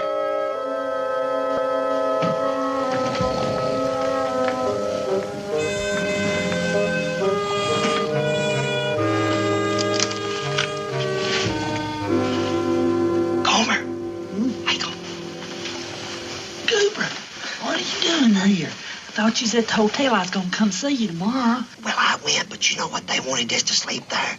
$4.50. Could I stay here tonight? But I told Sergeant Carter you was in town. Well, this for tonight. I'll be out of here first thing in the morning. The Marines ain't gonna work for me. Too many people hollering at you. Goober, you ain't allowed here. It's bad enough during the day, but at night. I could stretch out under your bunk. How about it, Gomer? Look, I'll tell you what. I'll just go to Sergeant Carter and tell him the truth. I'll tell him that you're here and you ain't got no place to sleep. And maybe he'll understand. He's a very understanding man. You just wait right here. Well, ask him how he'd like to spend $4 and a half to sleep someplace one night.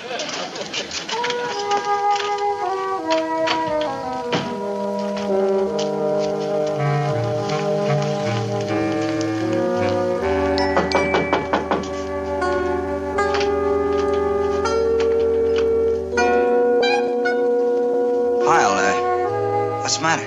Well, I thought I'd better tell you. Goober's back. Oh, yes? And he hadn't got no place to sleep. Oh? He said he'd like to sleep under my bunk, but I thought I'd better check with you first. Yeah? Sleep under your bunk? Well, why don't you do that? You let him sleep under your bunk. That's all right. Are you sure? Why not? I told him what an understanding fellow you were, and you are, Sergeant Carter. Yeah, well, good night, Pyle. You just go back to bed, huh? Well, thank you, Sergeant. Sure.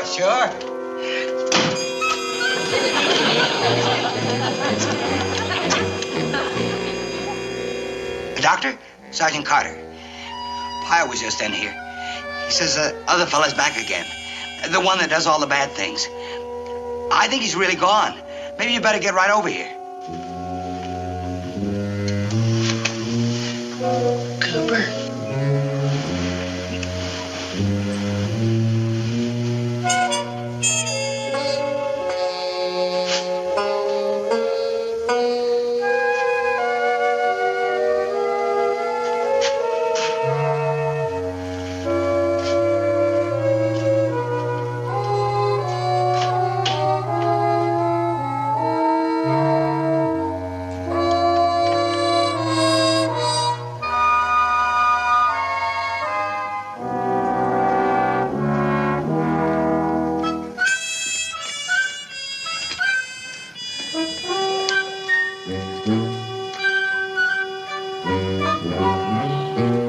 Sergeant Carter. Oh, Dr. Reiner, Is he inside? Yes, sir. I think so, sir. Okay, Sergeant. Everything's going to be all right. Now, what bunk does he sleep in? Number 6 on the left. All right. Do you want me to go in, sir? No, you wait out here. Yes, sir.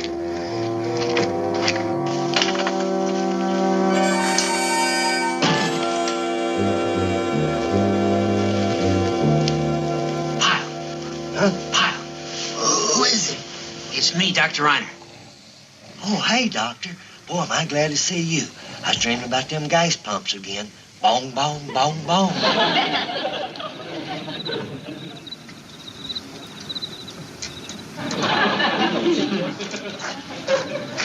Sergeant Carter? What are you doing out here? Well, you see, Goober took my bunk. I didn't know where to sleep.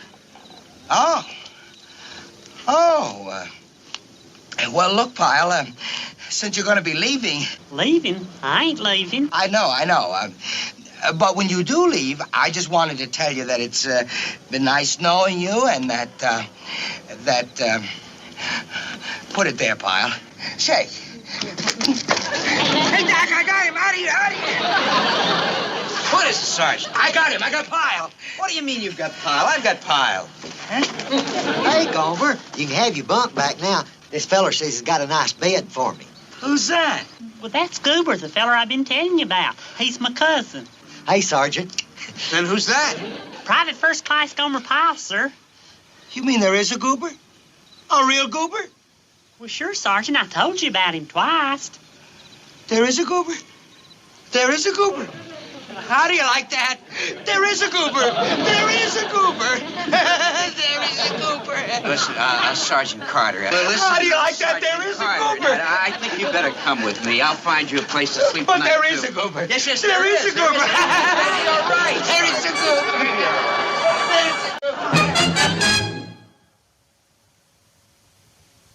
So all in all, things is pretty good. I don't regret making the trip to see you because sometimes it takes some scouting around to find that happiness is in your own backyard or filling station, as the case may be. Ha ha.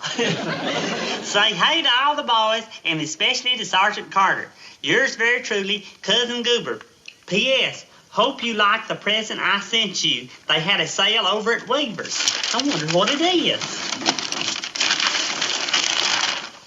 Oh, ain't that sweet? That Goober. How do you know they'll fit, Gomer? Let's see. They feel just fine. All right, you people. Now, I want every one of you to...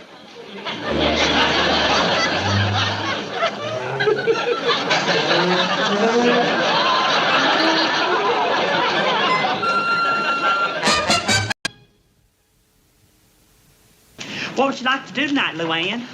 Whatever pleases you. It's just fine with me. Well, I got this clipping out of the paper. Doings around town, and it seems they're having this special one-man art show tonight, only he don't use regular paint. He makes all of his pictures with kidney beans, and he shoots them on with a slingshot. That sounds fascinating. Why, it might be nice to... Hey, isn't that Sergeant Carter's girlfriend over the aisle? Yeah, it sure is. Miss Bonnie. Hey. Oh, hi, Miss Bonnie. Hi, Gomer. Luann, how are you? Just fine. What are you doing out here? Waiting for your sergeant. Have you seen him anywhere?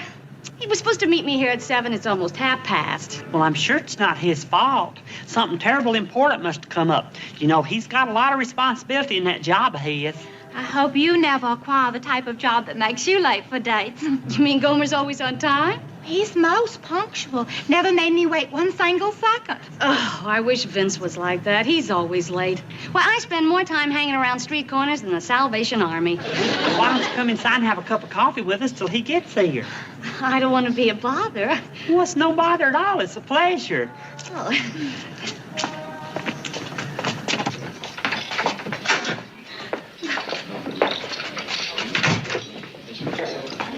Is this table all right? Okay for me.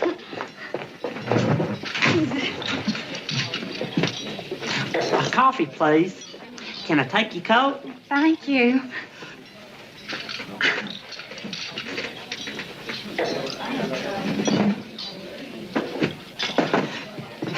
You sure that won't be too drafty on you? Oh, no, this is just fine.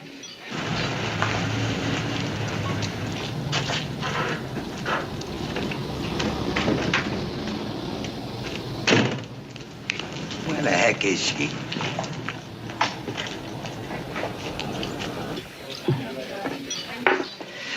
Are you comfortable, Luann? Or had you rather move to a booth? Oh, this is just fine, Gomer. Is there anything else you'd like, Miss Bunny? Oh, nothing, no.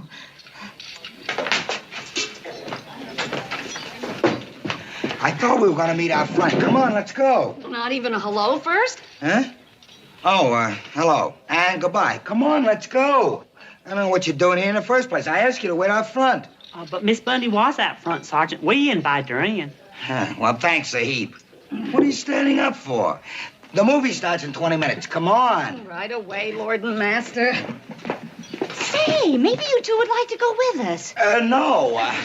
They've probably got plans of their own. Haven't you, Pyle? Well, we was thinking of going to an art show, but it wasn't nothing definite. Would you like to go to the movies, Luann? Well, would you like to go? It's up to you. I just want you to have a good time. Well? What's the big idea? He was very nice to me. The least we can do is ask them along. What do you say? Well, what do you think? Well, what do you think? I don't care. Neither do I. No sense in you two quarreling about it.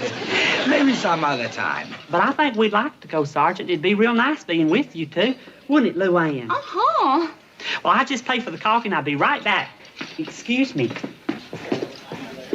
It's not enough I'm with that knucklehead all day. I gotta be with him all night, too? Oh, it's just to sit in a dark movie, Vince. What's that? Yeah, well, I suppose. It'll be fine. I just hope it's dark enough to lose him. All set. Can I help you with your coat, Luann? Thank you.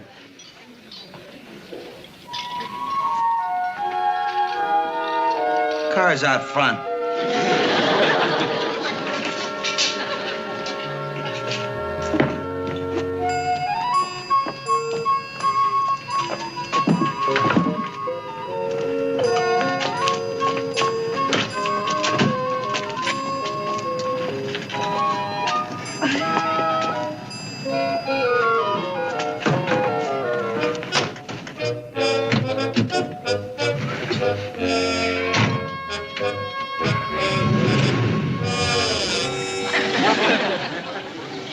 What are you doing back there? What's the difference? Just drive. And keep both hands on the wheel.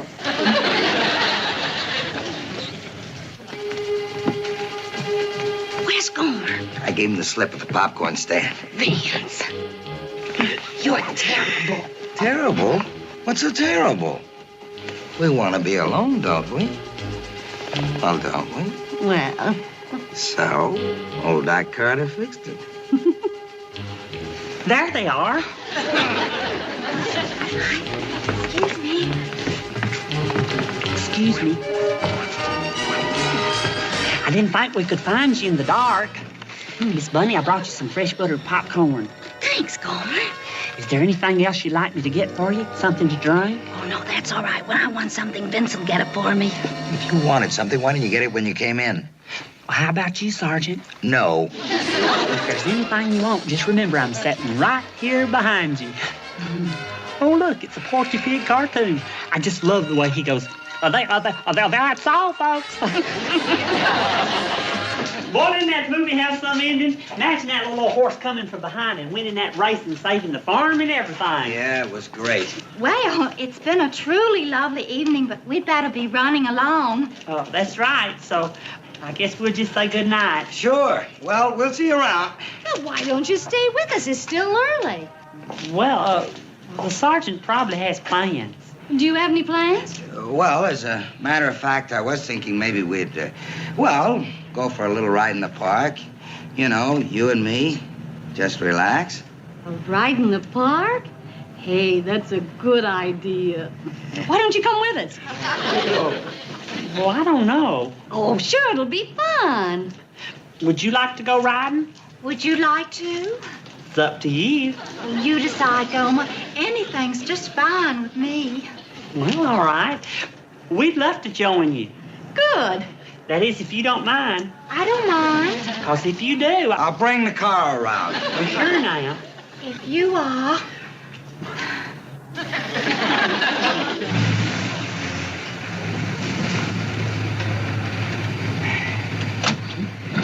My, this sure is a scenic spot, Sergeant. How in the world did you ever find it? Well, I just happened to be driving by one day. There's a beautiful little path down here that I want to show Bunny. Lots of flowers and things. Awful pretty at night. Sounds nice. You want to see it, Luann? No, you two stay here. It's kind of a narrow path, not room enough for 4 people. Why don't you just relax and play the radio, huh? Okay, Sergeant. Come on. Really, Vince, don't you think you've been kind of obvious? Well, I had to get away from that past somehow. Gomer's very sweet. You know, this is the first time I've seen him out with a girl, and they're so cute together. Yeah, that Gomer's a real gentleman. Which is more than I can say for some people. What do you mean by that? Never mind. Come on, buddy. Well, look what we have here. It's time for togetherness, and I am your local distributor. You can't tell which one of these knobs is the radio. That's not it. Well, how about that one over there?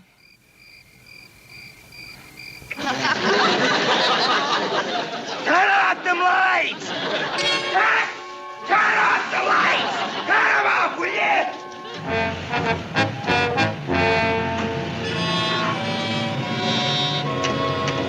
Good night, Pyle. Good night, Luann. Nice being with you. Well, it's been fun. See you another time. Yeah, thanks for the ride. Good night. Very nice, Vince. Very nice. Chasing them off like that. Chasing them off? Look, Bonnie, if I remember correctly, my date tonight was with you, not with Pyle. I know, but you can't be rude to people. Rude? Do you call it rude to want to be alone with my girl for a few minutes without being interrupted? Do you call it rude to want to kiss my girl without a spotlight hitting me like I was part of a prison break? It was just an unfortunate accident. Pyle is an unfortunate accident. Oh, come on, honey. The evening's half over. Let's try to enjoy what's left of it. I just hope their feelings aren't hurt. Will you forget about them? Now, they probably want to be alone themselves. Do you ever stop to think about that? Well, They probably just tagged along out of politeness, 'cause you asked them to. maybe you're right. I know I am. Hey, why don't we go to the J Club and grab some supper, huh? Maybe we can get in a little dancing between courses? Okay. Yeah, the main thing is it'll be just us.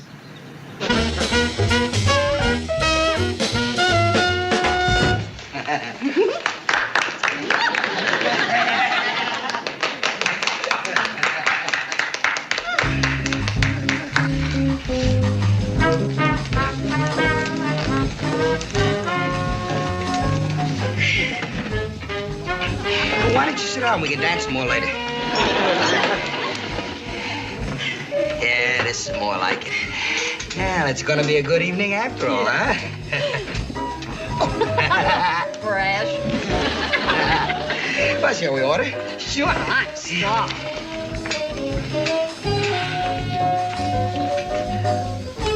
Surprise, surprise, surprise. Hi, you two. Goodness, fate sure is throwing us together tonight. We didn't expect to find you here. You having dinner, that's why we came by. You see an empty table, Luann? Listen, there's room for two more here. Why don't you join us? Oh, well, no, thank you just the same, but well, we don't want to intrude. Oh, nonsense. You said you were hungry. Come on, come on. Well, if you're sure now. Sure, we'd love it. Sit down. All right by you, Luann? If it's all right with you. Well, it's fine by me if it's fine by you. I don't mind if you don't mind. Well, heck, I just want you to have a good time.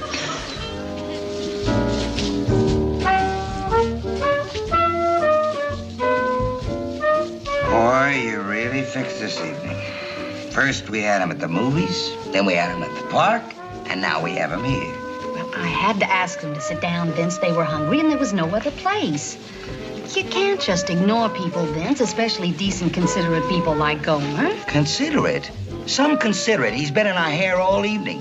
Mr. Goody Two-Shoes. Well, everybody's the way you are. What do you mean by that? Come on, what are you trying to say? Just that you could learn something from Gomer. Me? From him?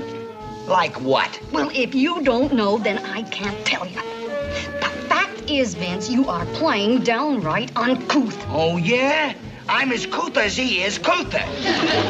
Besides, Pyle has to treat Luann delicate like that. She's a helpless feminine type. What am I, a fullback for the Green Bay Packers? You know, I wouldn't be a bit surprised if there wasn't wedding bells for Sergeant Carter and Miss Bunny before long. I wouldn't be a bit surprised either. Say, right after dinner, why don't you and me leave and leave them together by their lonesome? Honestly, Gomer, if you're not the most thoughtful man. Well, we don't want to stand in the way of wedding bells. Oh, yeah? And don't bother seeing me home. I'll call a taxi. And don't bother calling me either. Fat chance, man. Good night. Good night. Sergeant, what happened? It's very simple. Big Mouth and me are washed up, and good riddance. But it can't be. I always thought there'd be wedding bells for you and Miss Bunny. There ain't gonna be no wedding bells. There ain't gonna be no nothing. We're through. Finished. Washed up. What could have happened?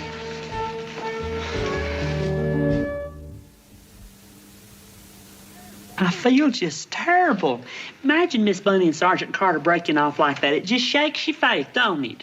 Makes me want to cry. I wonder if there's anything that we can do.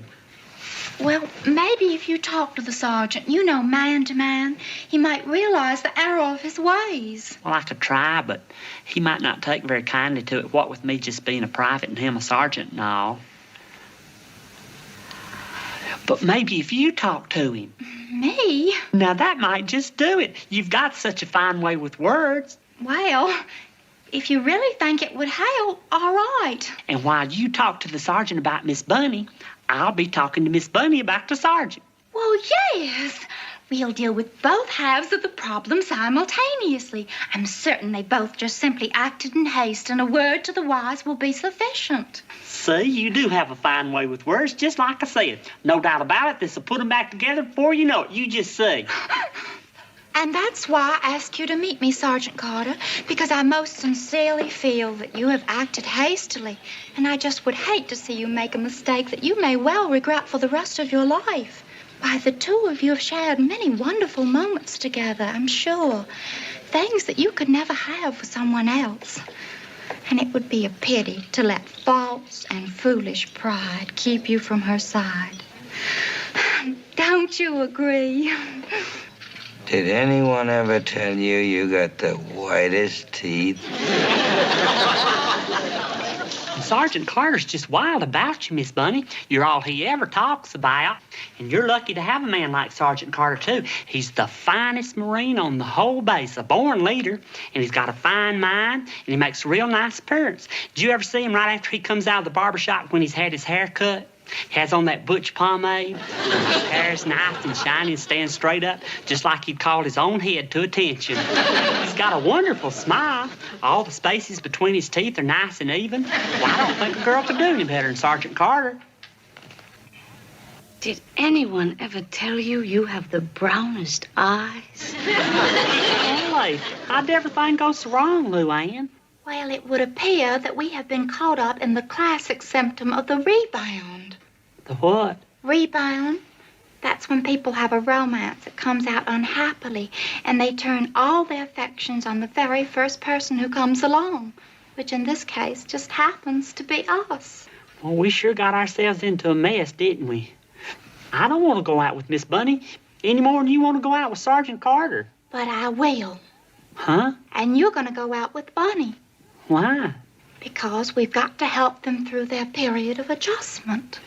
I've never been out with Miss Bunny. I wouldn't know how to act with her. Don't act, Gomer. Just be yourself.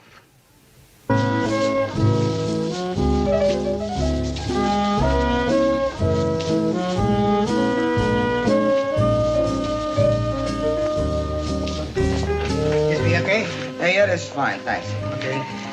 Hey, this is a great table. Right on the dance floor. Wonderful crowd tonight. Come on. Take a load off your feet. Sergeant, my coat. Huh? Oh, sure, yeah. The coat. I'm sorry. I wasn't thinking. There now. Everything's under control. Find it? Would you help me with my child, please? The chair. I forgot. Here.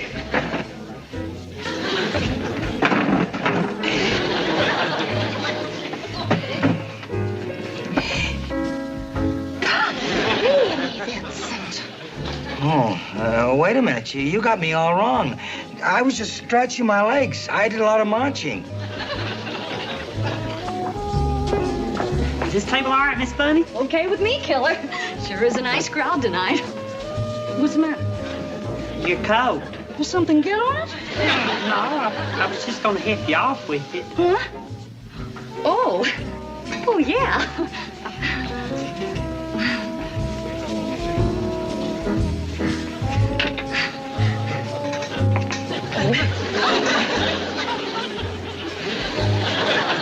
Thank you.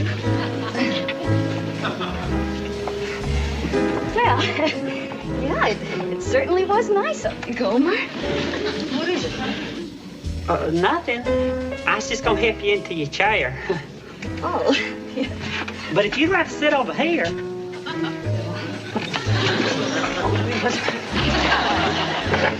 Thank you.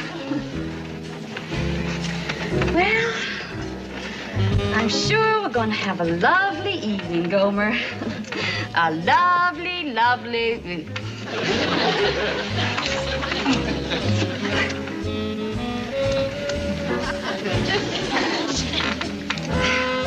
Well, yes, as I was saying, I'm certainly glad you asked me out tonight, Gomer. Oh, it's my pleasure. Oh, yes, sir. It's going to be a gas. I'm terrible sorry, Miss Bunny. I must have bumped your leg. No, that's okay. And then Daddy said that I could come to California on one condition, that I promised to write home 3 times a week. Now, that isn't too much to ask, is it? And he said not to be afraid to come home if I ever got the teensiest, weensiest bit homesick. But I never have. Have you ever gotten homesick? This is just such a wonderful place. There's so many museums and art galleries and libraries. There's just so much to do. I never have a chance to be lonesome. Oh, do you have to? Huh? Oh, sorry. And then Daddy said... why don't we dance? Oh, all right, if you'd like.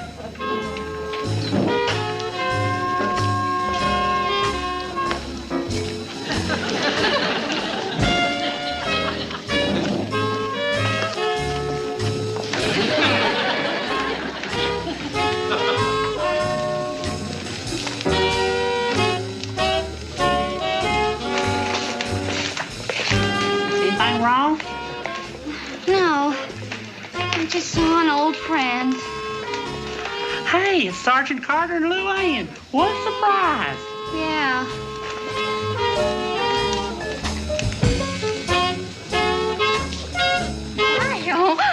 it isn't Gomer and Bonnie. Well, I never expected to see them here. Please, if you don't mind. Huh? Oh, sure, it's fine with me.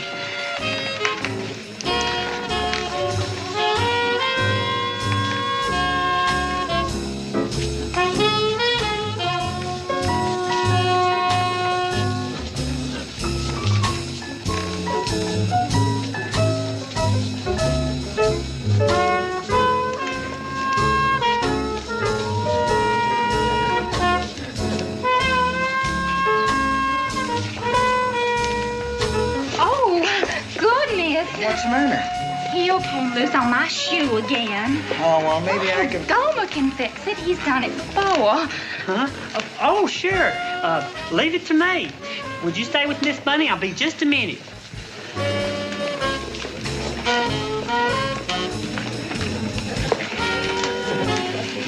It's a nice crowd tonight. Certainly is. No sense in wasting all that music. No, I suppose not.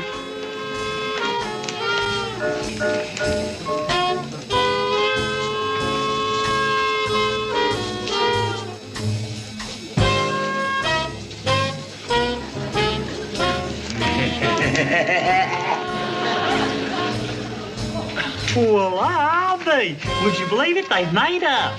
It sure looks like it. And without any help from us, they did it on their own. Well, maybe we helped a little, Gomer. Just a little.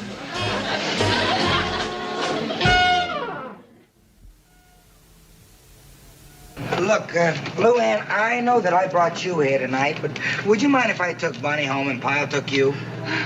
Oh, that would be just fine with me. Well, think nothing of it, Sergeant. Well, good night, Miss Bunny. See you tomorrow, Pyle. Good night, Sergeant. Good night. Hey, Sergeant, looks like you got a flat tire. Huh? But don't you worry, I used to change a lot of these when I worked at the filling station back home. Can I have the keys to your trunk? Thanks, Pyle. That's awfully nice of you.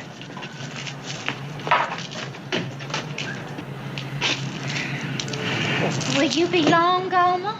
A little. Why? Well, I'm kind of worried. By the time you fix this and take me home, you'll miss the last bus back to the base. Oh, that's all right. When you're through, Vince can drive Luann and me home, and then you boys can go back to the base together. Honey. At least you can do. Forget it, Pyle. I'll take care of it myself. Well, I wouldn't think of it, Sergeant. I wouldn't think of it at all. Okay, but just remember one thing. When we take them home, you sit in the back, you understand? In the back.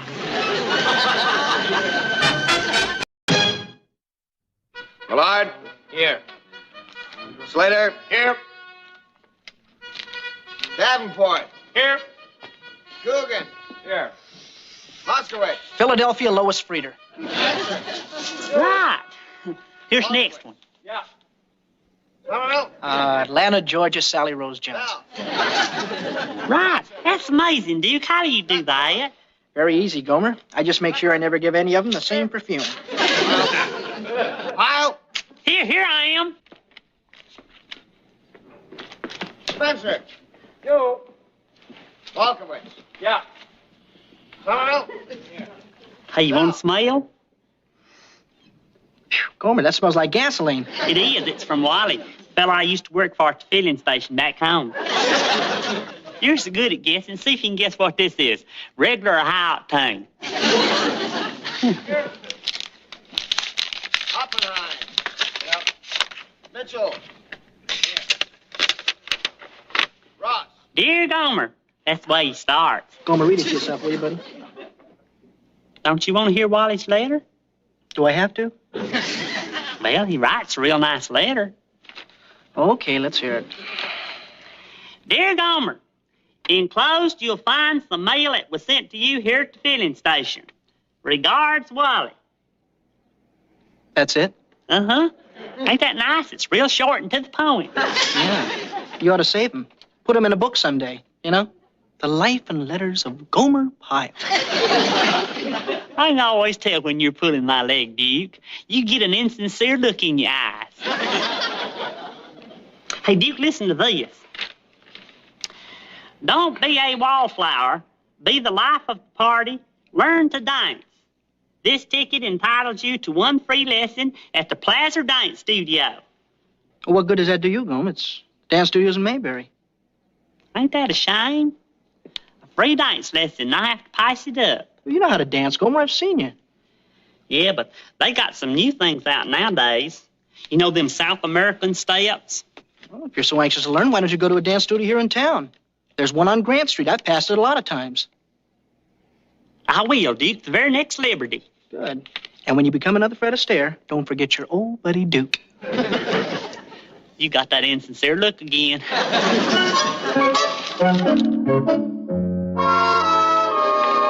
Look, why don't you admit it? You made a mistake, so let's just pack up and get out of here. I told you we're not leaving. This is one of the fastest growing towns in the country. I'm telling you, there's a lot of money here, and we can get some of it. Well, when you do, give $75 of it to the landlord. Was he here again? Yeah, about 10 minutes before you came in. $75 a month for this fire trap. 3 weeks I've been sitting here. 3 weeks just waiting for somebody to come through that door. Just one patsy. Hey there. Well, one of our fighting men in uniform. It's always nice to welcome one of our boys in service. Are you Mr. Fay? That's right, and this is Mrs. Fay. Our friends call us Fred and Ginger. Well, hey, Fred. Hey, Ginger. My name's Gomer Pyle, Private Gomer Pyle, and I got this in the mail. I was just wondering if you people have a plan like that one there, and if you do, I'd like to get my free dance lesson here. I can dance some, but what I want to get a whack at is some of that South American stuff. Well, as a matter of fact, we do have reciprocal agreements with other dance studios throughout the United States and Canada. Now, I'll check and see if the Plaza Dance Studio in Mayberry is listed. May I have the reciprocal agreement, Ginger? Oh, the reciprocal agreement. Thank you. Let's see here. Beep. Plaza Dance Studio, Mayberry. You're in luck, Gomer. We can give you the free dance lesson. Well, I sure would be much obliged. And there is no time like the present to start. Ginger, give Gomer his free lesson. Oh, I'd love to. Ain't I lucky? Imagine you folks having the same kind of plan they got back home. I hope I don't dance too bad for you. Oh, I'll bet you'll be the best pupil I've had in weeks. Oh, Ginger, may I speak to you for a second? Look, this clown could be our in at the Marine base. Sweetie, leave it to me. Oh, yes, we'll start with the cha-cha-cha, but before we put the record on, let me just show you the basic counts, all right? All right. Now, you come right here. And we begin, and 1, 2, 3, cha-cha-cha, 2, 3, cha-cha-cha, 2, 3, cha-cha-cha, 2, 3, cha-cha-cha, 2, 3, cha-cha-cha, 2, 3. Good, Gomer. 2, 3, cha-cha-cha, 2, 3, cha-cha-cha, 2, 3. Now keep your shoulders up. Cha-cha-cha, you can relax a little bit. And cha-cha-cha, 2, 3. Cha-cha-cha, 2, 3. Cha-cha-cha, 2, 3.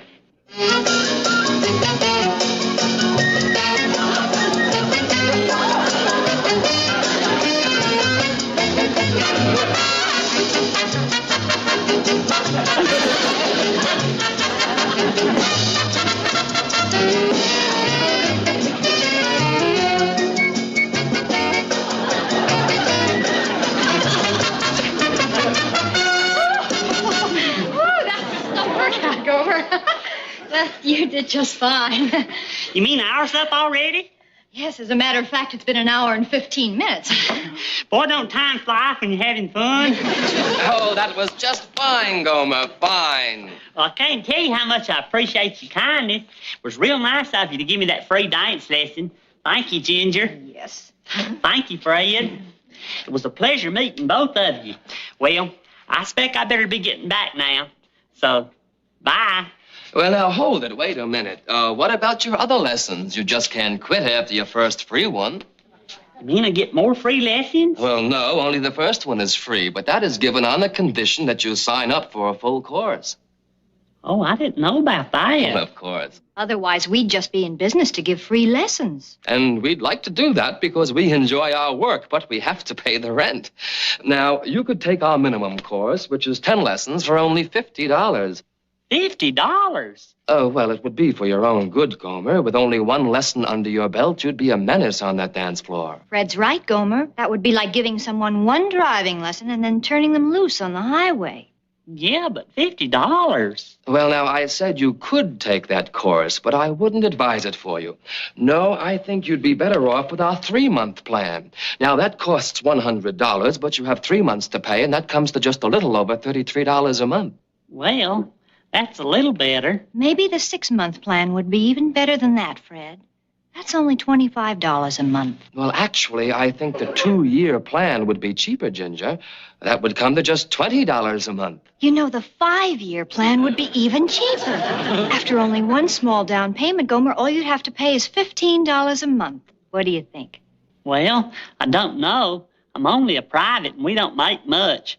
Don't you have a serviceman's rate, maybe? Well, I understand, Gomer, but why didn't I think of it?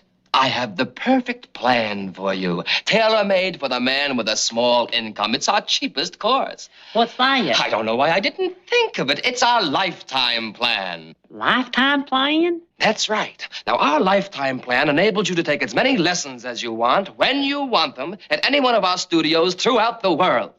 Well, how much is that one?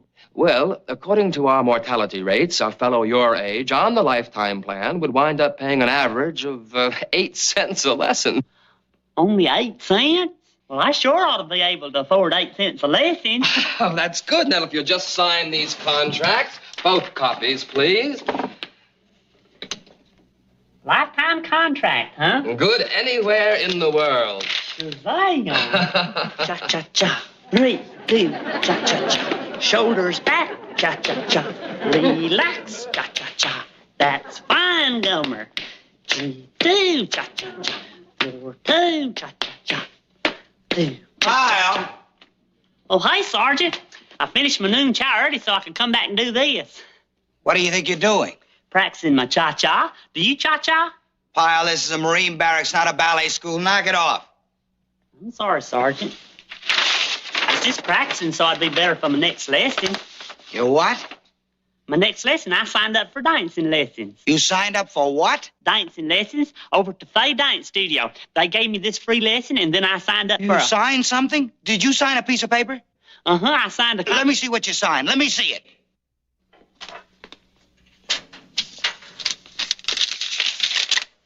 A lifetime contract? Uh-huh, they gave me a badge and everything. How many times do I have to tell you, Pyle, you don't sign anything? Pyle, how many times do I have to tell you that Marines are easy prey for crooks and swindlers? These are con artists, and you have been conned. Oh, no, Sergeant. The minute you have to sign something, you can smell the swindle. But, Sergeant, if I just... Tonight, right after chow, you're going to take me over to that school. I'm going to meet these crumbs, and I'm going to get you out of this thing. But I don't want to get out. I'm going to get you out of it. But, Sergeant... Out, I'm going to get you out. This is the place right here, but I don't really want to get out of it, Sergeant. Now, Pyle, I'm doing this for your own good. You wait right here. I'll be right back.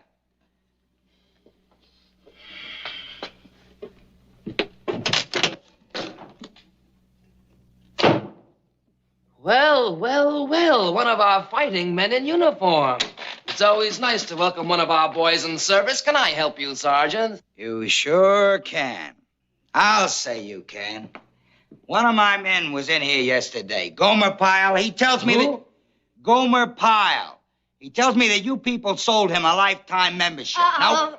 Fred, did you see the way he walked? If I didn't see it with my own eyes, I wouldn't have believed it. Walk toward us again. Huh? Just back up and walk toward us again. I want to see something. There. Now, come on. Come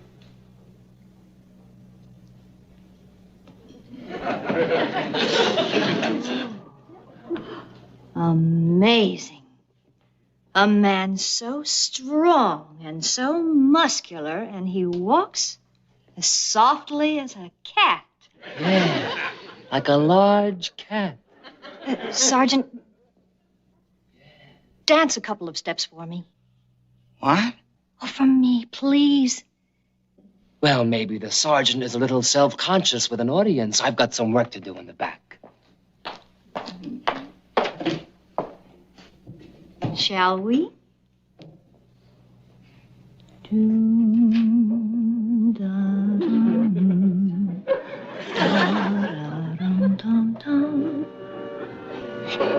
Just like a cat. Like a big, graceful cat.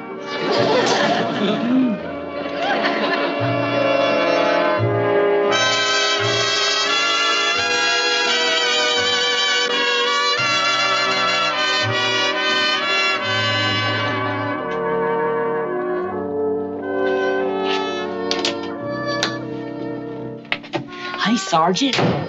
How did it go? Did you have any trouble? Pyle, you don't understand anything, do you? Huh?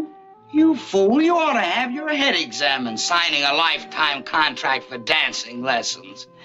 I'm sorry, Sergeant. You should have taken the 5-year plan like I did.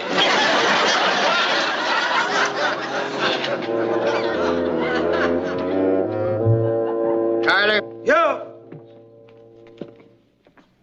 Davenport. Hey, I got a letter from the dance studio. They're writing to me like we was pen pals. You got one from them too, Sergeant. Davenport. Here. Dugan. Here. What? What's the matter, Sergeant? Well, it's a bill. A bill for $250.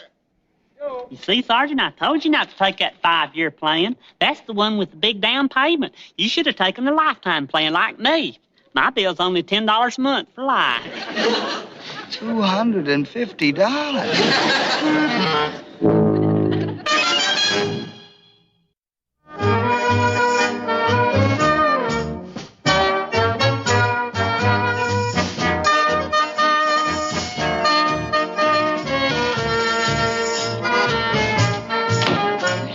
Hey, Sergeant!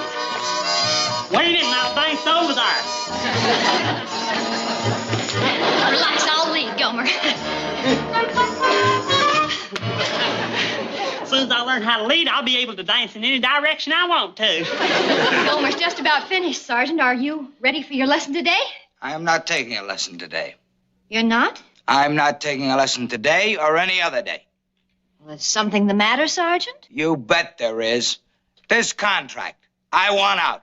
I sure am sorry, Sergeant. I thought we'd be kind of like classmates. Well, can't you see what's going on here? This whole dance school is a swindle. A swindle? It's a racket. Nothing but a racket. Well, how are our 2-star pupils getting along? Gomer's doing just fine, dear, but Sergeant Carter seems to have a problem. Oh, something I can help you with, Sergeant? Yeah, I'm quitting. I want to be let out of my contract. The sergeant thinks he's being swindled. Oh, well, this is hard to believe. Is this true, Sergeant? That's right. Well, Sergeant, I'm a reasonable man, and this is a respectable business. We don't believe in pressuring people. Now, if you don't want any more lessons, you don't have to take any more lessons. I don't? Of course not. If you don't want any, you don't have to take any. Well, that's awfully decent of you. Not at all. Well, I guess I'll be going. Coming, Pyle? Sure, Sergeant. Oh, Sergeant, didn't you forget something? Forget something? Yes. The first installment on your bill. $250. But you said I didn't have to take the lessons. That's right. You don't have to take the lessons. You just have to pay the bills.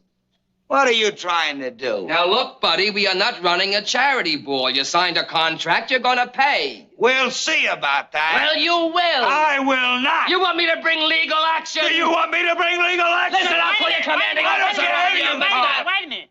Now, I know that there's a way out of this. Mr. Fay, why don't you tear up the sergeant's contract like he wants you to? And, Sergeant, why don't you sign a new contract A lifetime one like I got, it's only pennies a day.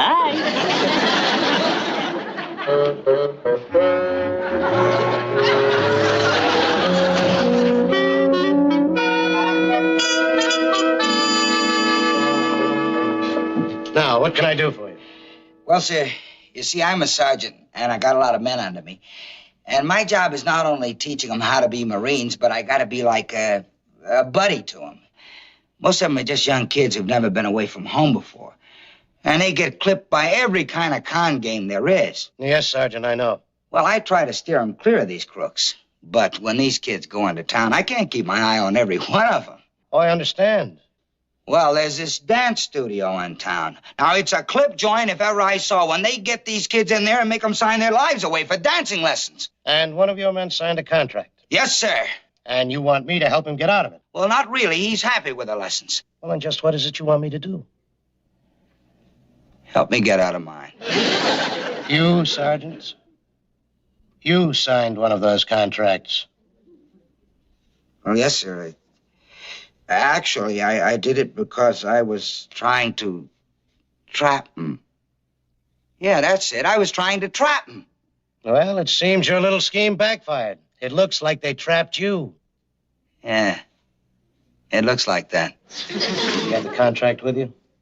Yes, sir. Fay Dance Studio. Mm-hmm. Yeah. Well, it all seems in good order. But I want out. I'm afraid, Sergeant, there's nothing you can do. The contract is legal. You can't get out of it unless they let you out of it. You mean I gotta pay all that money? Yes. I'm sorry to say. As long as the dance studio provides the services they promise you in this contract, a suitable place, a qualified partner, made reasonably available to you, this contract is binding. And there's nothing I can do? Nothing. I do have one suggestion, Sergeant. Yes, sir? Buy yourself a pair of dancing shoes. You'll need them.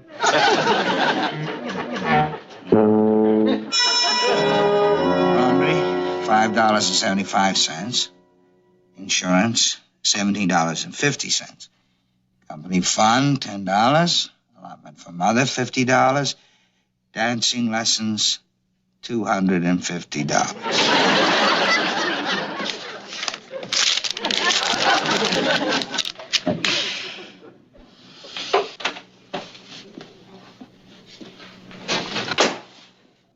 Hey, Sergeant.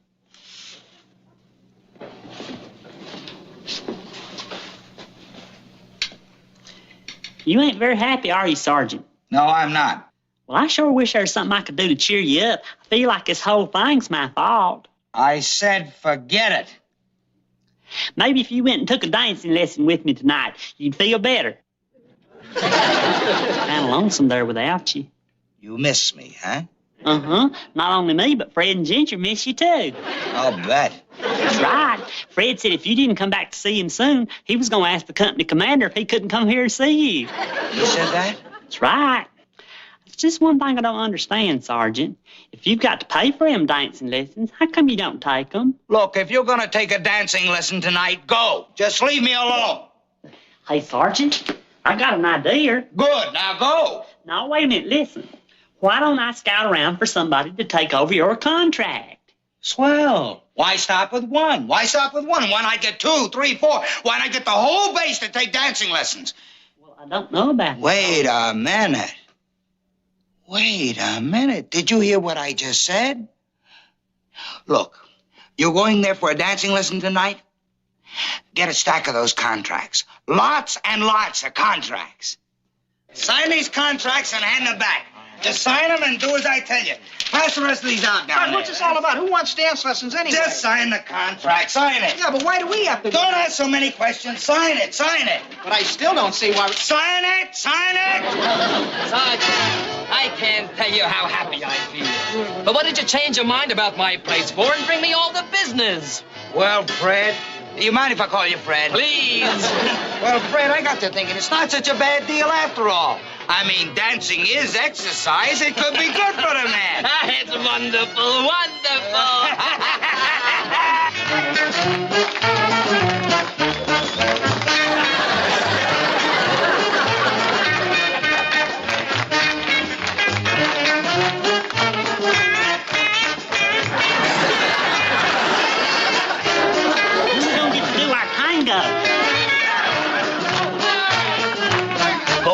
Go, go, go.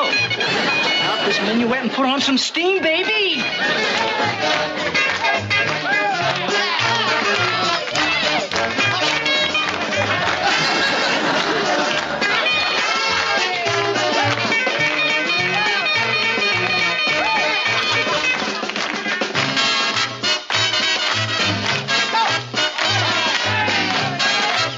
When are we gonna get to do our tango?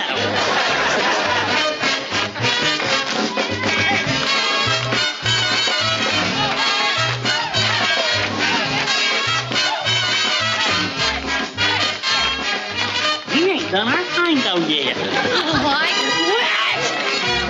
quit! You can't quit. We got contracts, right, fellas? Oh, well, just see about that. Contracts, my foot. Ginger, what are you doing? She's turned up all the contracts. Yeah, how about that? She didn't get mine. She still owes me a tango. You're a free man, Pyle. You're free, I'm free. She tore up my contract. We still never did get the tango.